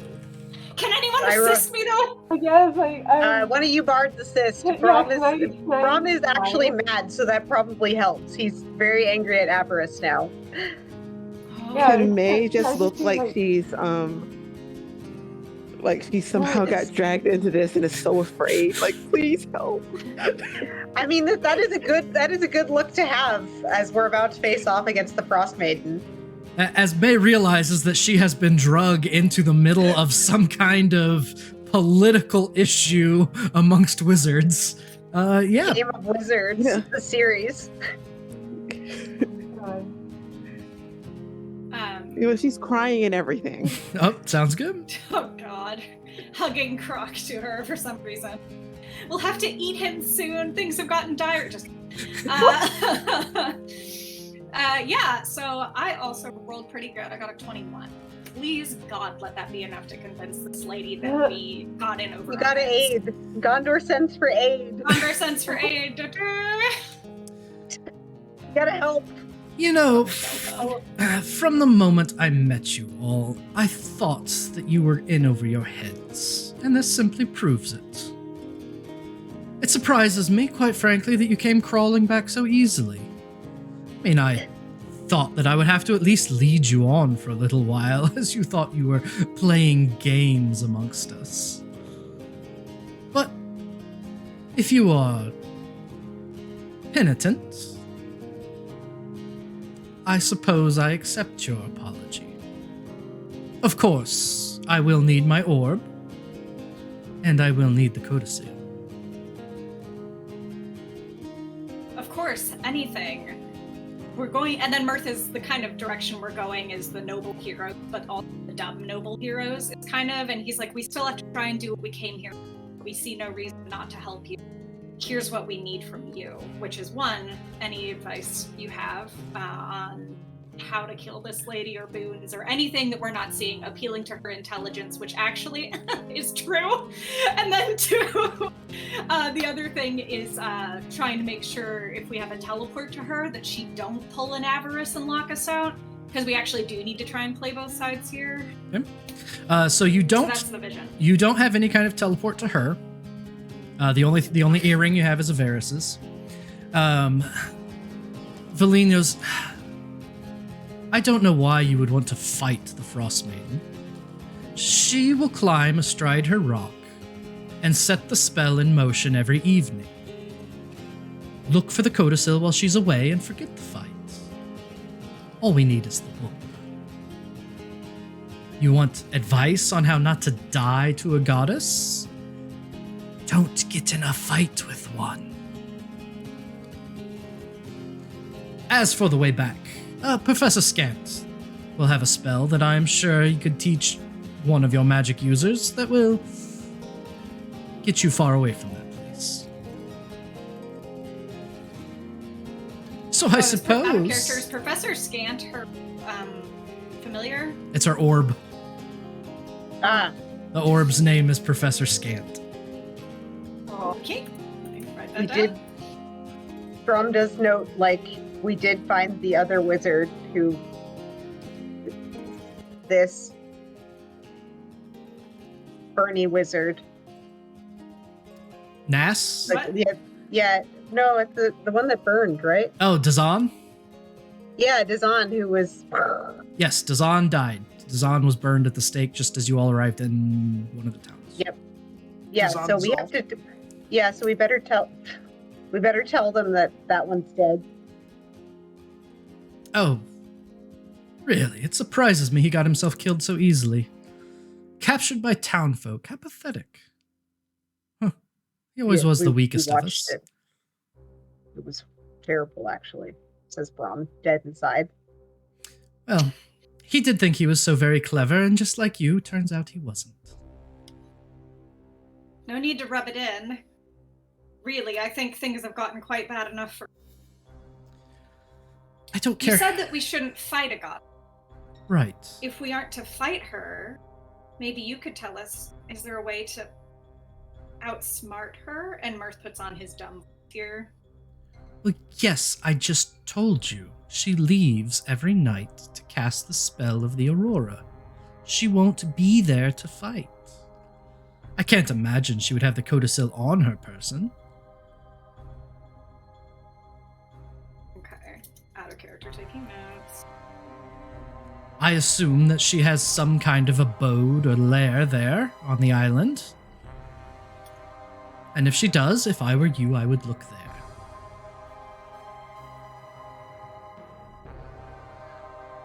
Just kind of nods dumbly. Mm-hmm. He's still thinking. He's gone through about 12 different versions of the letter he's going to write his parents. Like, you know how you're like writing and then you just kind of like stop and scratch out and like throw it. You So start he's gone drawing through- that S that you do in middle school. Yeah. He's gone through like, you know, like those like beautiful, like very expensive vellum like bound books. He has like ripped multiple pages out of this vellum prayer book while he's writing.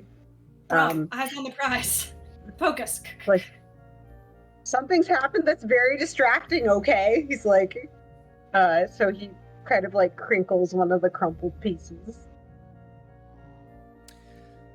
Okay. Tell me when you Okay, find... so May is still. Yeah, go ahead. Sorry. Go ahead. No, that May is still performing like she's really sad and wants to go home while all this is going on.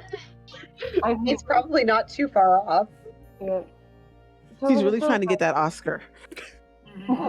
like- And So what it sounds like is we have an entire early afternoon to take this tour, get away the land, so to speak.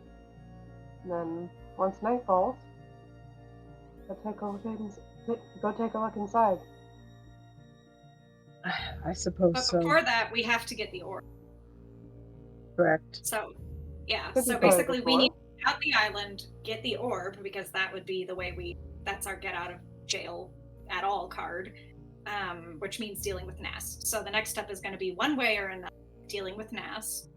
And then after we do that, we have to do that fast, because suddenly taking a long rest doesn't seem smart anymore with this information.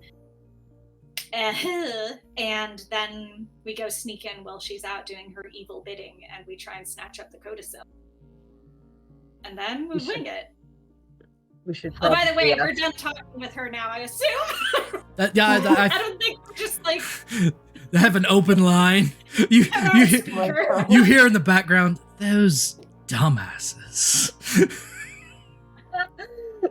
Nope, closed Well. line, that's fine. The last thing she said before you hung up was, tell me when you find the orb.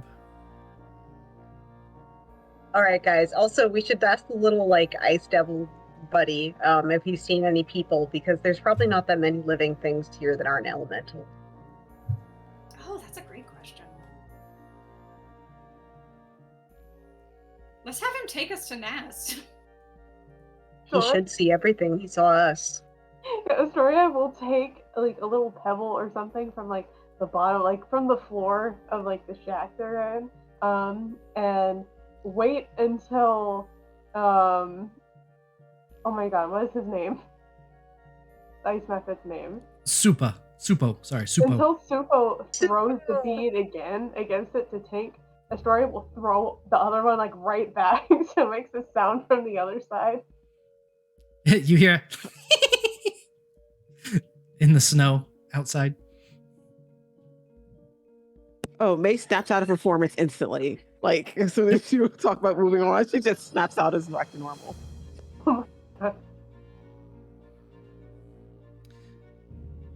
So what is the plan? We need to ask the little guy if he's seen any people. Okay. And to clarify, did you take that long rest or not then? Did you call them before the long rest or after? Would you like it to be, essentially, would you rather it be 6 a.m. with two of your members with a level of exhaustion? Or would you rather it be early afternoon at 2? It has to be early afternoon, and we're just gonna have to. Because like Yeah, it's not even just like conditions. Like I was in really horrible shape otherwise. Yeah. too. Yep. Like, Oh, poor Yeah. story. that fight did a number on Yeah, me. Brom used up all of his spells, I think. So this is No, probably yeah. good. Yeah. All right. Fine. So yeah. So unfortunately, he's got to Worst pass sleep of out. our lives. It's, look. This compared to whale sleep, this is like 4 seasons. Yeah, he's like passed out on his back, like 4 seasons. Yeah. Totally. Airbnb. Four Airbnb. 4 seasons, ice and snow. Ice being. It's only 1 season, winter. 1 season. We're at the 1 season. It doesn't sound as good. Cold Yeah, he's like seasons. passed out, like snoring with like a little bit of like cholesterol. So you all the spell either expires after 8 hours or is released, and just as the spell drops, Croc, you take a pebble to the forehead. As the ice mephit giggles. What have you guys been up to? It's time to go. We're ready. All right. Well, I was thinking about Wait. what.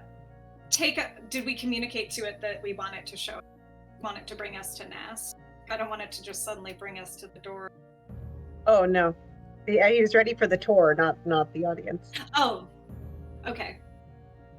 We should ask him for the specifics so that we don't take away. You do it. Okay, we do. You ready? You ready to see? I can show you around. Come on, just follow me. And this ice mephit, like this long, languidly icy body, hangs more or less limp as the wings fly leisurely in front of you, leading you along. You're led to a stairwell that was built for giants, and it takes some time to ascend those 50 feet. If you were a giant, it would just be a handful of steps, but you're not. It involves clambering up the sides. It involves trying to climb up the broken spots next to the wall. The entire time, Supo is going, there's so many beautiful ice statues throughout the island. The Frostmaiden likes to bring her trophies. And so you're going to see plenty of those. The shipwrecks. Did you see the shipwrecks on the way in? Yeah, those are nice. Those are... What decor? Yeah, well, I love the shabby chic. It really sets the mood. And did you know that all of them are full of treasure? They are. Wait, what? Each ship is full of treasure. Well, good to know. Yeah. Oh my God. It's fantastic. I haven't, seen all of them myself, but I've seen a lot of them, and the holds are full of the yellow metal things and the shiny ice things that don't melt and just all sorts of stuff. I don't know, people like it. But it's great. And as you get to the top of this, it takes probably a half hour of climbing. You get to the top, and there is this massive ancient road that is covered in just the thinnest layer of snow, which is unusual because there's snow everywhere else. And Supo goes, this is the road to Grimscale. And Supo points in the distance, and you see in the starlight at the top of this rising mountain what appears to be a fortress that looks like a crowned skull carved in ice. I think I have... Yes. And in the distance, illuminated by the stars, Ooh. you see that at the center of the island. That's Ugh. He is not playing. that's where Auril stays.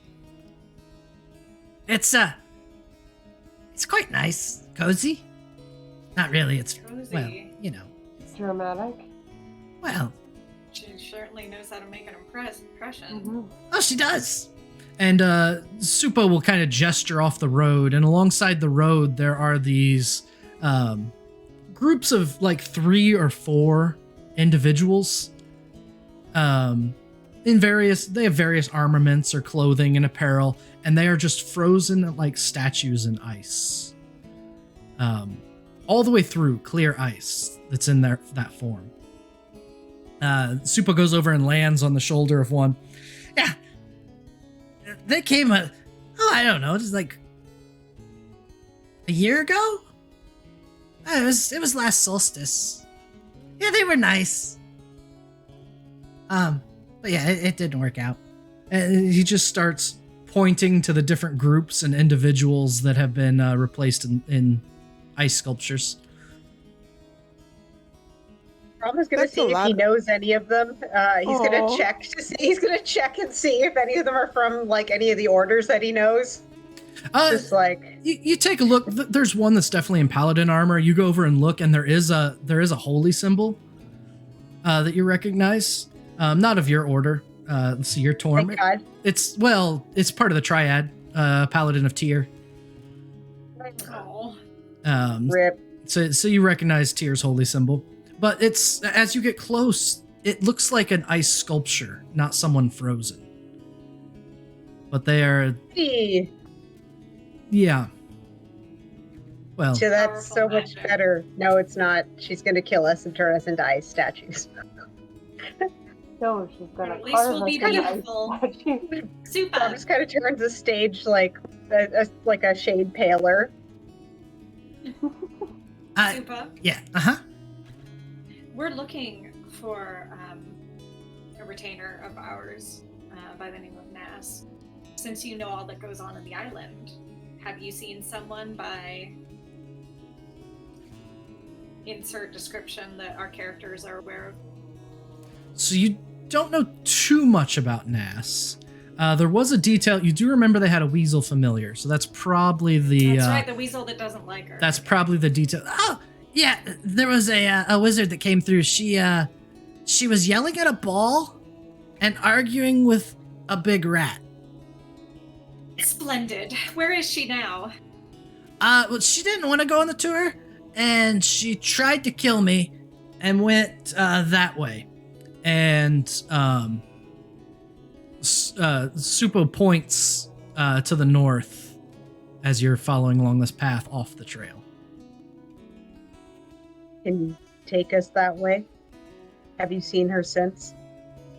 Oh no, she kept trying to kill me. Did you hear We'll that? make sure she doesn't kill you. Wait, don't worry. Just show us the rough way.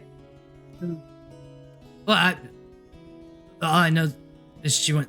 Okay, well, I guess we can go that way together. Sure. And Supo starts just flying north off the path. Supo's just vibing. He's like an island. He's totally an island dude, is the thing.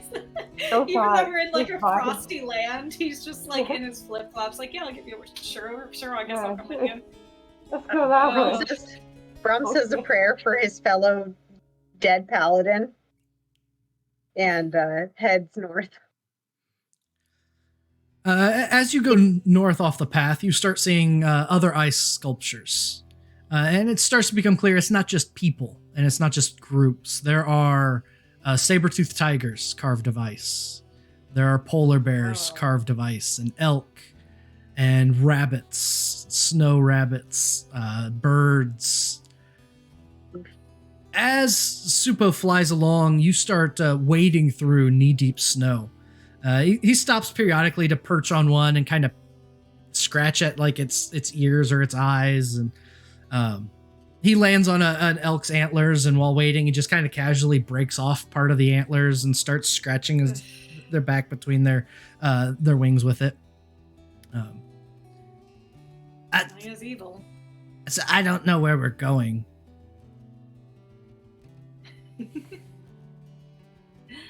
Is there a We're just is happy there for a your company. plant? Oh, well, that's mean, nice. We need you to find our way. It's like, or like, can I like help like look around, like see if they're like, I don't know, Prince? I mean, Signs it is of, like- for someone who walks, Yeah, signs but towards Steve. this way. unless they're dead. I That would be mean, really convenient. They were here a while ago. It's been a couple Auroras. The maiden's been out a few times. There's not any prints. I mean, unless she's still alive out there somewhere, but... Yeah. Can I just, like, investigate for, like, other signs? Like, I don't know, like, maybe a piece of fabric got, like, torn onto a branch or, like, things like that. Sounds good. Go ahead and roll investigation or survival, whichever you'd like. Roll tracking. All of you bards who are really good at surviving. I don't have tracking. 14. 14?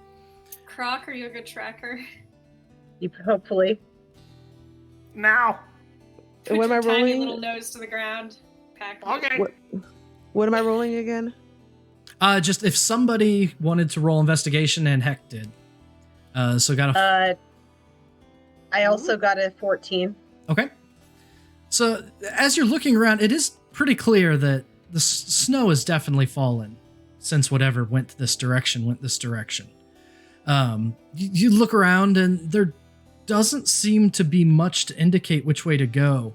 As you're wandering in the cold, it is quite cold, though. Colder than it was before, and everyone except for Brahm needs to give me a Constitution save.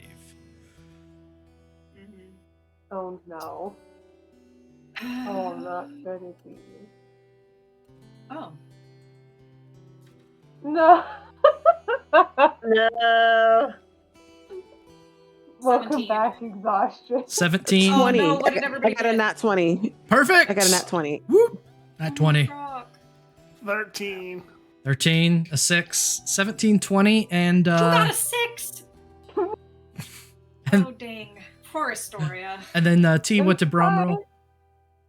Oh, you said he didn't have to roll. Oh yeah, that's right. You have your armor on. You don't have to roll. Hmm. So after about, an hour of wandering in the snow, Brahm, you start to realize that everyone else is kind of slowing down a little bit. Some a little more than others. May doesn't seem to be responding to the chill at all. Neither does Mirth. But Astoria and Croc are both visibly shivering. Oh, no. So Croc and Astoria, you each get a level of exhaustion. Yep. Oh, no. Put that right back on. How tall are you, Croc? You can probably just see the top of his frill in the snow. Just, No. Mirth will offer, despite our rocky beginning, you, but sort of like uncertainly, the way you would like a particularly unpredictable cat. Like, do you want me to hold you above the snow? Of course, you're very strong and you don't need this. You might be able to see better from up here. Promise put his helmet on so that he'll be a better looking ice sculpture. okay. And Croc will just jump straight up and land on your shoulders. Okay. And I That'll need help with the exhaustion. everyone to go ahead and give me a perception check right after that. Oh boy. Okay, maybe I'll do better on this one. I hope someone else perceived more than I. Yeah, 15 plus, possibly minus, depending on what his thing is. So, Natural 1. Oh, that's not 18. Well. Wait, no, I'm sorry. 16. 16. Okay. Yes. 8. 8. All right. 9. I I have a guess kobold I'm. tail in my face. I guess I'm too busy trying to Oh, look like I'm oh. warm. So I got 9. Well, you Okay, it's not take it affecting lower. yeah, it's not affecting you too badly, but yeah, Yep, nope, 4. Astoria! Exhaustion, man. Oh, crap.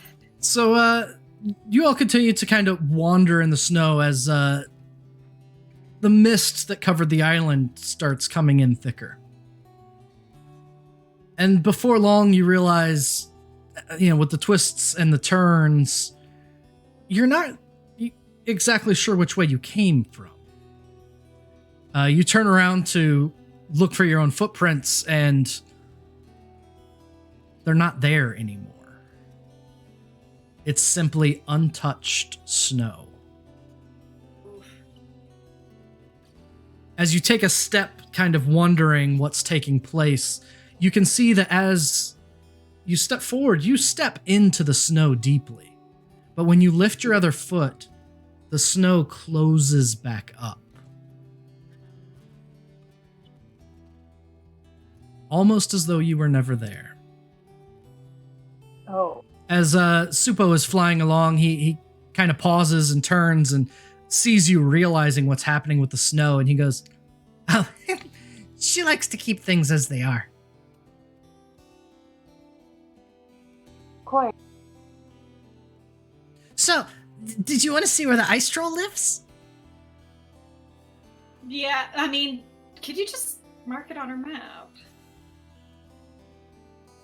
Kind of flutters over curious and looks down. Oh. Huh. Well, that's cool. Yeah, it lives over here in the garden. And this circle of stones over to the left, or to the west. That's where the ice troll lives. Yeah, he likes where all the good statues are. You know, the ones that actually made it into the fortress. Good to know. Can we mark that on the map? Yes, what we will You don't do. mind? Just for fun, because I bet we'll open it again next time, and it'll be good to. Oh yeah, definitely. So what I will do is I will change that to the token layer, and you should see an I6. I'm going to reveal. Oh, there it is. Yep. Awesome. I'm going to reveal a couple things, and that will help with where you've been. That helps. Thank you. I1 is where you arrived on the island. And I4 is basically where you are. We lost. Yes. I think we should head back, says Brom. He is ready to abandon this quest. He may feel great, but the others maybe not so much. Also, Do they we didn't have. Sorry. Do we still have birds? Okay, The bird? No one said what they did with the bird, so Oh my. I figured we let the bird remain with Angajug sure. Yeah, for whatever that fate. Wherever it can- wanted to go. As soon as I think the it's use- smart. if anybody let go of the shrike, it just flew off. So if you Mhm. if you didn't intentionally Bye, want to bird. keep it, it flew off. Is this it's a fine face? now. Is so this a I face can- that you drew? Yes, it's an angry face. For the troll. He's An angry. angry face. He mad. He So it will mad. be helpful. I could use one of my spells, and I could turn into an eagle and kind of fly up high if you need me to. Yeah, that's great. Okay. You could turn into an eagle? Yeah, I mean that only for the past few years, but yeah. Wait, we can May, summon that's our Sounds like a we plan, can summon May. our reindeer. Yeah, you also have Good a what? reindeer. But And I have a Let's have phantom May steed fly. too. okay. So May, you want to go ahead and turn into an eagle? Yes, I'm just going to cast it on my sheet so I don't forget about it. Sounds good. Polymorph. Yeah, you see May turn into this big white eagle. Supo is kind of taken aback a little bit. Ah! You look better with wings. Things without wings look funny. Thanks. I do look Supo. good, don't I? I'm going to fly to figure out, to kind of lead us to where we have to go. All right. So if I can. you fly up. You can't fly too high. You find that as you start to gain altitude, after you go, about 50 feet off the surface of the island, the mist and fog obscure your view. But you can hover below that and fly around. So why don't you go ahead and give me a perception check with advantage while you are flying around in eagle mode? That is because of your heightened senses. Oh, I'm so glad I have advantage on this. 24. 24. My first one was a nat 1. Oh wow, I'm glad. Yes. 24 is a We lot should, better. Yes. should probably call the reindeer for the exhausted people. Okay, so while May is flying around looking, you can go ahead and summon the reindeer for those that are starting to get cold and tired. May, as you are flying, there is something about being an eagle that it elevates your sense of looking for prey. And small creatures moving catch your attention so well when you're in eagle form. And it's not too far north of where the group is. Oh, probably a half mile or so. You see something small moving in the snow. Oh, perfect. It is long and narrow before it shoots into some rocks, almost as if it senses that someone is looking at it. Okay, while it'll be fun to dive bomb that, I'm going to try to lead the party to it. Okay. So May comes down, circles in front of the group of you, and it's polymorph, so May, you can't speak anymore. But it's pretty clear that May wants you to follow.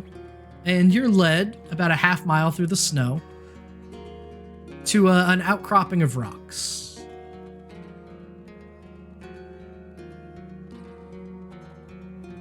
It kind of looks like a rock fall, maybe, off of the mountain that's to your left. But otherwise it's fairly nondescript. But that is where you last saw whatever it is you saw. Let's proceed. Let's investigate. Okay.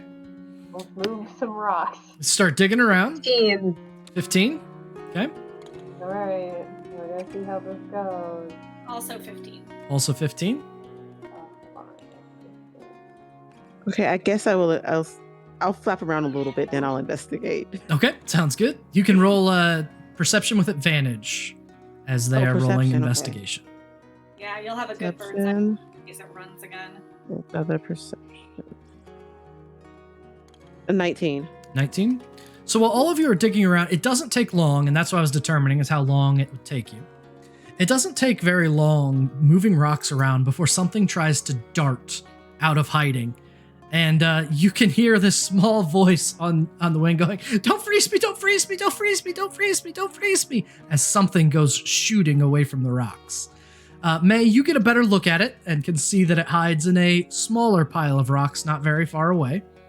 But everyone heard and saw exactly where it went. We're not going to freeze you, says Brom. Can I land on those rocks?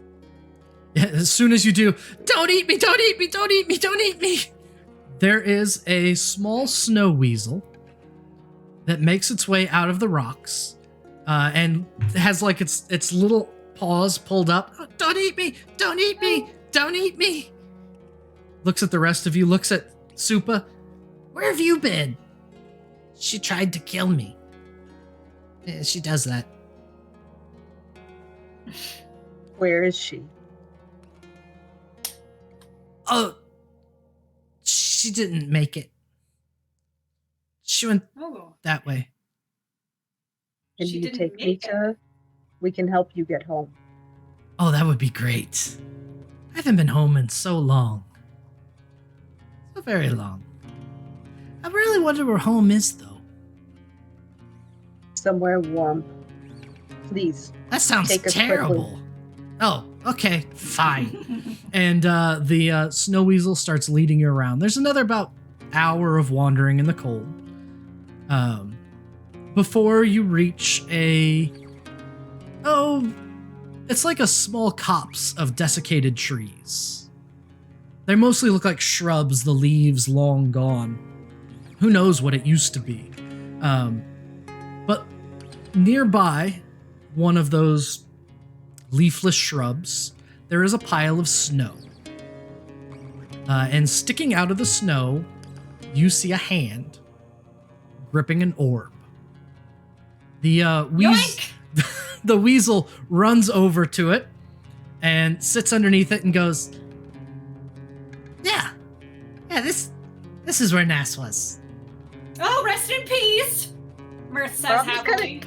Rob just kind of looks at her and like his face turns has three different emotions and kind of settles on horror. And he just like stares for a minute and then does the non-paladin-y gremlin move of checking to see if she has anything on her person that they're gonna have to Or use. pulse. Besides We'll also do a you, pulse check.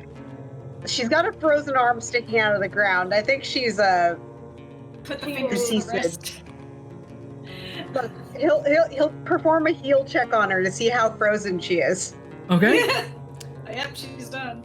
So you are the first one to get there then, Brahm? You're the one that's going to... Well, he was leading the elk, so he's just like trudging through, choo-choo, like a tank in his armor. All right, so I'm looking for the picture for you, and I'm having trouble finding it, which is no. awful. He got a 16 on his heal check. Oh, Actually, it should be higher. You get to the hand gripping the orb, and you reach down to check, and as soon as you touch the skin, you can feel how cold and frozen and moistureless it is. No. Nass is definitely no longer among the living. And there is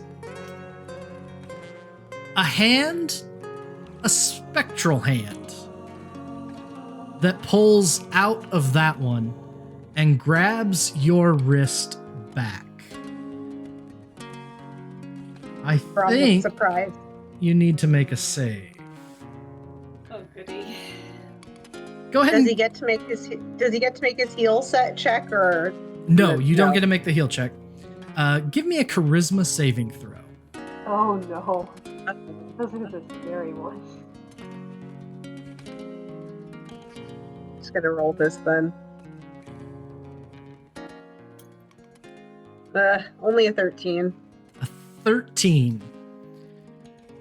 This, as you reach and touch this hand, this frozen hand, this other hand grabs your wrist, and its spectral fingers disappear into your skin, and you feel the most unnerving sense you've probably ever felt.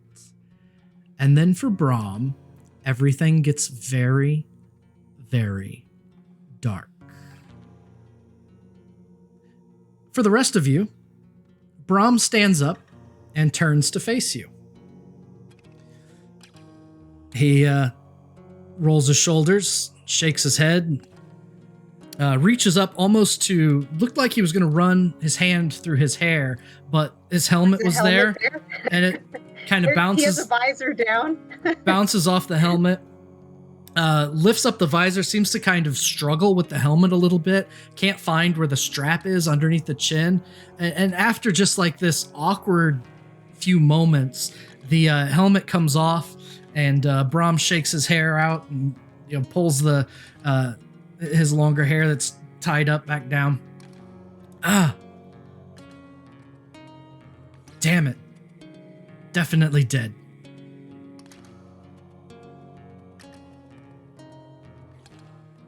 Well, that's just the way it is. So, are we getting out of here?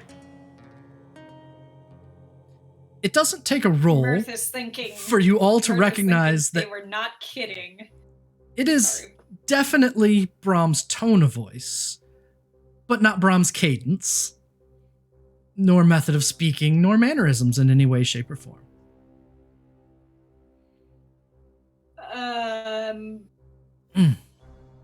Oh, I remember.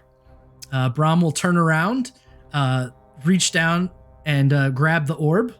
Kind of pause for a moment. Oh well, there's this snapping sound as Brahm turns around and brushes frozen fingers off of the orb. Ha! I want to dispel magic on this shit. Okay. Because that's not Brahm. Croc eats those fingers. That's fine. Brahm pauses and looks at you as you start and looks a little uncomfortable for a moment. And then just kind of shrugs. The polymorph would have dropped by now. Okay. Sounds good. But could it drop? And it's budgeted time a little bit, but can it drop when we're in front of the not Brahm? Sure. Yeah. As the as your eagle form drops, Brahm kind of. Just to clarify, dispel magic didn't work on Brahm. I was gonna go ahead and roll. So this is going to be a higher level than just an automatic success. So go ahead and roll an Arcana. Okay, hold on.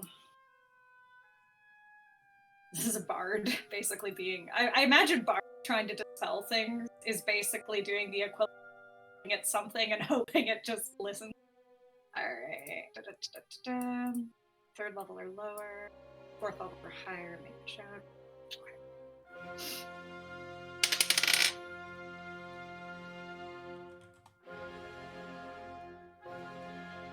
19. Let me double check. I think that is sufficient by quite a bit. Oh yeah, absolutely. That's what I thought. I had to double check what it was. It worked. You start to cast Dispel Magic, and Brahm, the light suddenly returns. You're not in whatever dark place you were. You look down, you are holding an orb. Your helmet is off, and the straps are all wrong. They're not tucked away like they're supposed to be when you take your helmet off.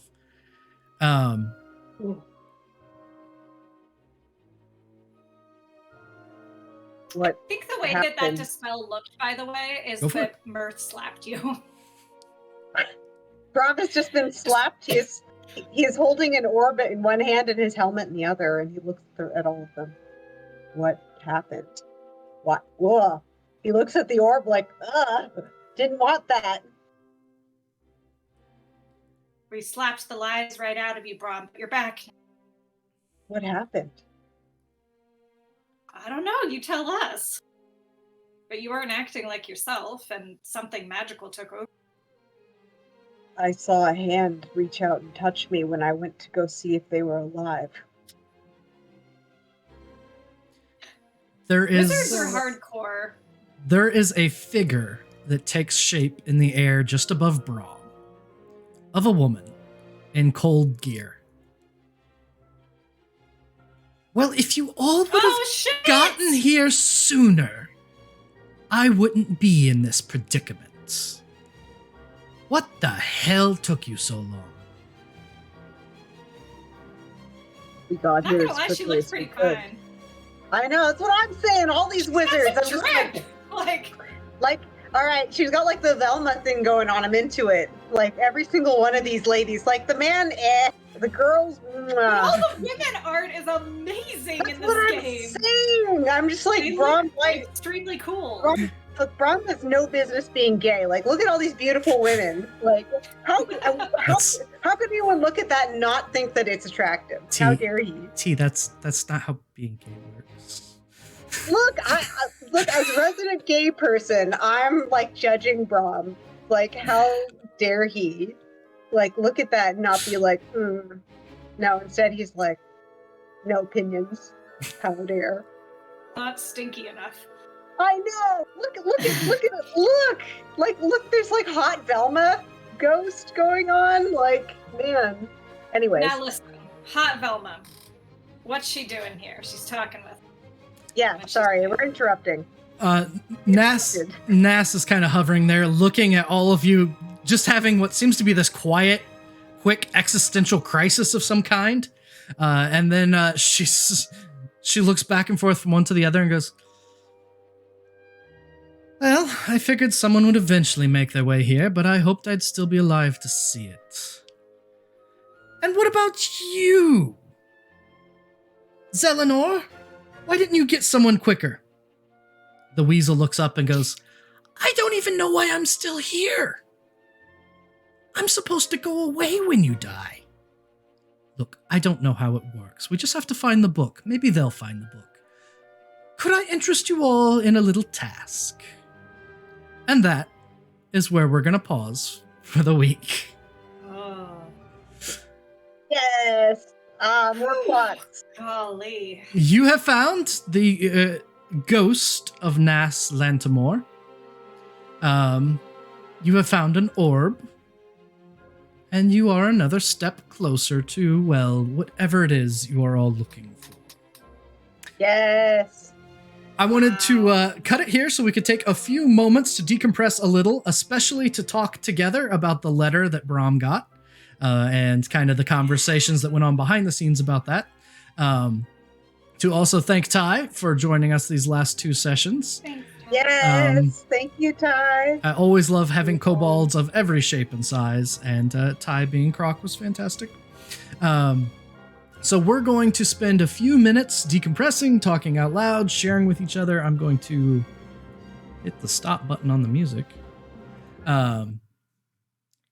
Just to kind of bring things in. But as for where we are, yes, you ran into Lantamore's ghost. You are in the middle of somewhere on the Frostmaiden's island and have some decisions to make on how to approach it. So anybody watching, don't go anywhere. We are going to talk about how the session went, some things we ran into. If you have any questions, now's a great time to ask them. We're open to quite a few questions that can come up, and really just want to spend some time talking about really, all of us, how we have fun together. I think that's the way to put it. So I did want to start by that letter to Brahm. So T and I had talked about some possibilities with another step in Brahm's storyline, and something that I proposed, especially as Brahm has had this infatuation, we'll say, with Lejar, the orphan. I wanted to introduce a complication into that. And T and I talked about the possibility of, well, what if your parents sent you a letter saying that there was an arranged marriage waiting for Brahm? We talked about what that would look like, what that would be like. Talked a little bit about how T saw Brahm's dad's expectations and that familial expectation, and really how we want to address all of that, and if it would be a fun thing to do. So we got some of the, no one being sprung anything unusual. But yeah, so that's how that came about. T, any thoughts about how that came to the table? No, other than saying, for the most part, I consider Brahm to be one of the tamest and most normal of my characters, but I can definitely say, at least in that part of his life, I've been there and done that. So, like, this is an area where I'm like, that experience, that one's real. Fantasy stuff, not quite as real. That part, very real. Like having your parents getting impatient with you not settling down in your mid-20s and trying to arrange dates for you, very awkward. So yes, that is real. My parents tried to set me up on a date because I was taking too long. So yes, that is the thing. That is the thing that happens. Good. And did you think that did it come to the table the way that you thought it would? Absolutely. I thought it was fantastic. Also that it came in the form of a speaking bird. That is frightening. Suitable. Now Brahm is going to try and figure out how the hell to come letter to send it home when they get back. At this point, he's just hoping he dies here. Honorable death. No, Brahm. Not going to happen. Look, if he dies honorably, he doesn't have to deal with any of these things. No, look, he could just he can't die to get away from our problem. Look, the paladin of tears. You can fight a goddess, but you can't talk to your dad. No, we're going to do both. Look, there's that paladin of tear out there. He wants to be doing that right now. Like, if he could just be like, you're such a drama llama. Posed great as a frozen statue. That's really all he wants. I forget you're 22. Thinks in his head, and you forget that Mirth is at 29. The maturity level is currently. He's 22 years old. The thought of doing anything to upset his parents instills a sense of panic. Especially since they put him through all of his schooling, they bought all of his gear because he's not making money. They've gotten everything that he's needed. They bought him a horse. Very expensive, very expensive. Horses are very expensive. So, what if we commission an ice statue of Brahm and deliver it to the parents? Oh, no, so sad. I don't think they'd take that very well at all. I feel like that would be a no-go, especially from Brahm. He wants to get out of this obligation, but if he's going to do it by being dead, he better be actually dead. What about everyone else kind of thrust in the middle of, so one of the things that I wanted to do with that is present the reason the bird spoke instead of some of the actual by the book spells that were options, because this is absolutely a made up magical effect. But all the other powerful enough by the book options were just quiet things that were told to Brahm. And one of the things, just from a GM standpoint, that I love, and I love, Janie, what you've been doing with May, of giving these bits and pieces of the stuff that you've jotted down of her backstory as kind of part of the, I can fix this with my money, or, hey, you mean a kingdom like the one we overthrew? The thing I love about that is backstory stuff doesn't mean anything unless it gets to the table in some way. So, this big, deep, good news, quote unquote, I want to tell you all, I absolutely loved the look on everyone's faces as I was reading through that paragraph. At first we were like, yay! And then it was, I know the best part is that Brahm knew it wasn't going to be that kind of good news like the whole time. Like any news like that is never good news. It is like, blessed son, we want you to go and do this very honorable task for us that you don't want to do. So for everyone else, comfort level good for how everything played out. And it is something that I was keeping my eye on Discord to see if anybody popped up any discomfort or anything like that, because it is a tough topic. One that's, at least got closer to some of the lines that we talked about before. So I was trying to keep an eye on that. That's why I cleared it with T beforehand. And it's also why we have this talk after, because I want the audience to know, this is the stuff we talk about. If we want to play this out at a table, we talk about it beforehand.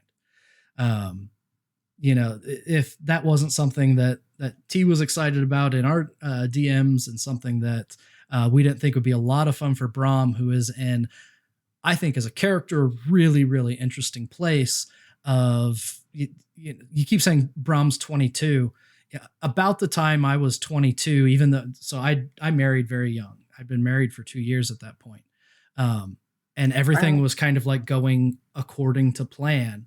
But I got all the plan accomplished and thought the plan isn't what I thought it was supposed to be, and I need to think of a new plan.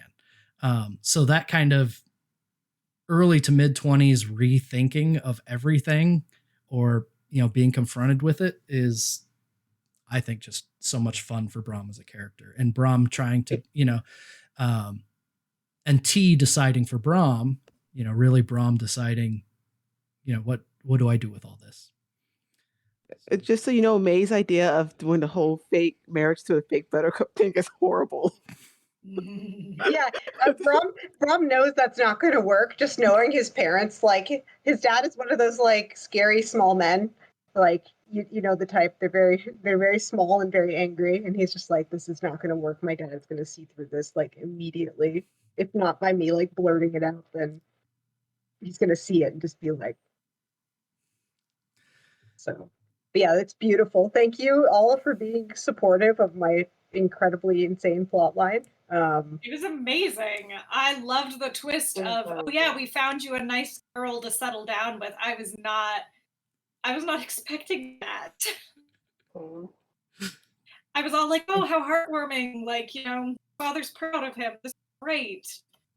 And there were strings attached. Yep, there's always strings, especially with stuff like that. God, imagine being the first child of people who are helicopter parents. If anyone wants to read through that, I stuck it in the shared folder, so everyone should be able to see it in Roll20, so that you can read it all. Some of the things in there I put in very deliberately. The part about duty, that's what you were raised that way. Yep. You should complete it as duty requires. Anything less is outside of your upbringing. I love stuff like that. Ty, I want to thank you for joining us these last couple sessions. Thank you so much. Yeah, absolutely. Thank you guys for having me. Sorry, Croc didn't get too much airtime. But yeah. He was great. He was amazing. I liked his desire to eat everything, and I'm glad we could protect him. I feel like I got a good amount of airtime and the feelings and all that in the first episode, and this one was much more. There was a lot more grief, and then the letter came in, and I was like, you know what? I have some silly things planned, but this is more of a touching moment kind of thing. So Aw. it's I had to throw some things in there. One of the things I had planned was I was going to try to steal the ankle and eat it. No! Because I'm a That is the gremlin. thing. But no, I'm just glad I got to finally be at a table with all of you, and hopefully we can do this again in the future, maybe. Absolutely. Yeah. We'd love that. The thing All that, right, guys. Super fun. and this was really funny. I kept seeing like, as all of you are speaking in your character's voice or setting the scenes, a lot of times I try and think, well, where is everyone else? What is Astoria doing while Brahma's talking? What is May up to? And this session, I had so much trouble because I just kept seeing Croc chasing things in the background, like just subconsciously. Same. Whenever anything was going on, as soon as the shriek was free of the spell and flying in circles, I just saw Croc chasing it the rest of that time. No, absolutely. So it's no. There were multiple rolls that I made in the background. I kept seeing those pop up. I was like, am I gonna go through with this? But I was making multiple rolls to be like, oh, I'm sneaking up on someone to like grab the bird, or I'm like pickpocketing someone to get their food or stuff like that. And I was just like, you know what? It's fun to see that kind of like gremlin in the background, but this episode needed a little bit more clarity. Any other thoughts? I kind of spoke a lot because I wanted to, it was intentionally a kind of a heavier topic, so I wanted to make sure that got addressed. Anything else anybody want to bring up, talk about, that sort of thing? Yeah, go ahead. Nope. I was just saying I gotta go. Oh yeah. I was saying, you gotta get out of here. Gotta escort the folks. Absolutely. So we are pulling the plug for this evening. Thank you so much for joining us. We're going to do a quick sign off. We'll let T go first, and then T, if you want to, you can just if you turn off your camera, we'll all bounce around, but it'll be fine. Yeah, sounds great. So T, go ahead, and then you can take off. I'm T. I played Brahm. I usually have people vote on my outfit. Next week or next session, I won't be able to do that because I'll be casting from work. But if you want to vote on my outfit, you can go ahead and go to Neon Lights Roleplay and vote every time I put it up. So I hope you have a great evening, and thank you so much. Absolutely. Take care, T. Bye. All right.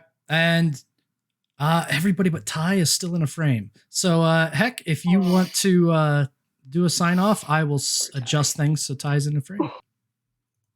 Yeah, hey everybody, it's me, Sir Hecklot. Tonight I played Astoria, the ASMR Bard. You can find me on all the social medias at Sir Hecklot. It is the best place to figure out where I'll be in the TTRPG space next.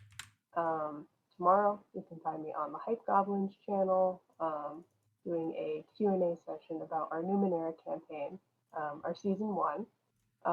So definitely check that out because we're ramping up for season 2, and it's going to be awesome.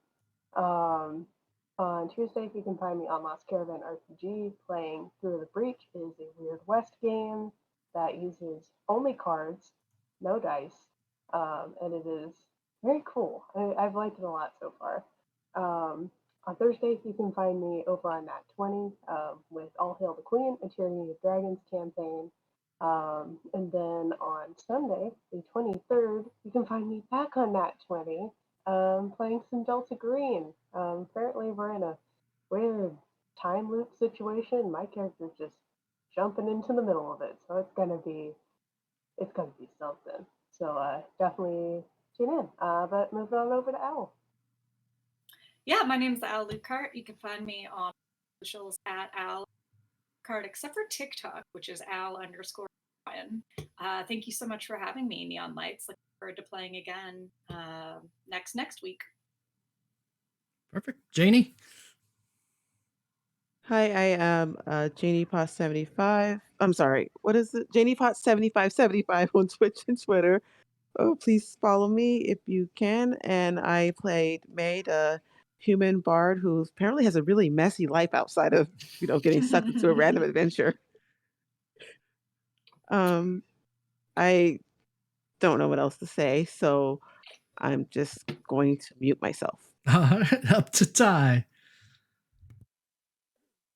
Hey everybody, I'm Tyrant, my man Twitch and Twitter, Dr. Tyrant. I will not be back. Ever. I'm going away forever. No, I am typically found over on Nat 20 these days. Tomorrow night, I will be playing in the now monthly charity stream, but the return of Smash Cut, which is a heavily modified Fiasco, the system Fiasco. It is absolutely bonkers. It's the craziest thing you will ever see. So if you're interested in absolute shenanigans, definitely go check that out. On the 23rd, along with Heck, I will be back for part 2 of The Department, which is a Delta Green, the system Delta Green game. Kind of long-running, loose story, but this one is a 2-parter, kind of big, epic Apex kind of thing, so it's going to be interesting. On the 26th, I am also over in Nat 20 for the next episode of Against the Tides, which is a Wild Mount campaign in the world of Exandria, the Critical Role-inspired world, where I play a dwarf paladin. So if you want to hear me do a real bad Scottish accent, go check that out. Oh, stop. It's not Then, bad. on the 29th, my last game of the month, I will be on Nat 20 for a special Halloween Call of Cthulhu one-shot, Return to the Old House, where I will be playing a teenager. I have not decided on what kind of teenager yet, but it will be angsty. So, HP. I am Last Hit Point Hero, and thank you so much for joining us in Cold Hands, Warm Hearts. This is a fantastic campaign. I love running for these wonderful players. We are back in 2 weeks, where we will negotiate with NAS and see really what to do with this seemingly at the moment defunct orb. You can find me next as a auto gnome that likes to blow things up over on Nat 20 in the Spelljammer short series. I think we're due for 6 or 7 episodes. We're not going super long, but you can catch us Sunday evening for that. Be back here at Neon Lights Roleplay next week as Kindred of the Frog City is coming up. A Blade's Will with the Will. Frozen Rain. You know, we've got between Cold and Will, Neon Lights has it covered. So do True. come on back, catch the fantastic shows, some fantastic players and DMs. But I think that is us for this evening. So until we meet again, there's just one rule. Be good. See you, everybody.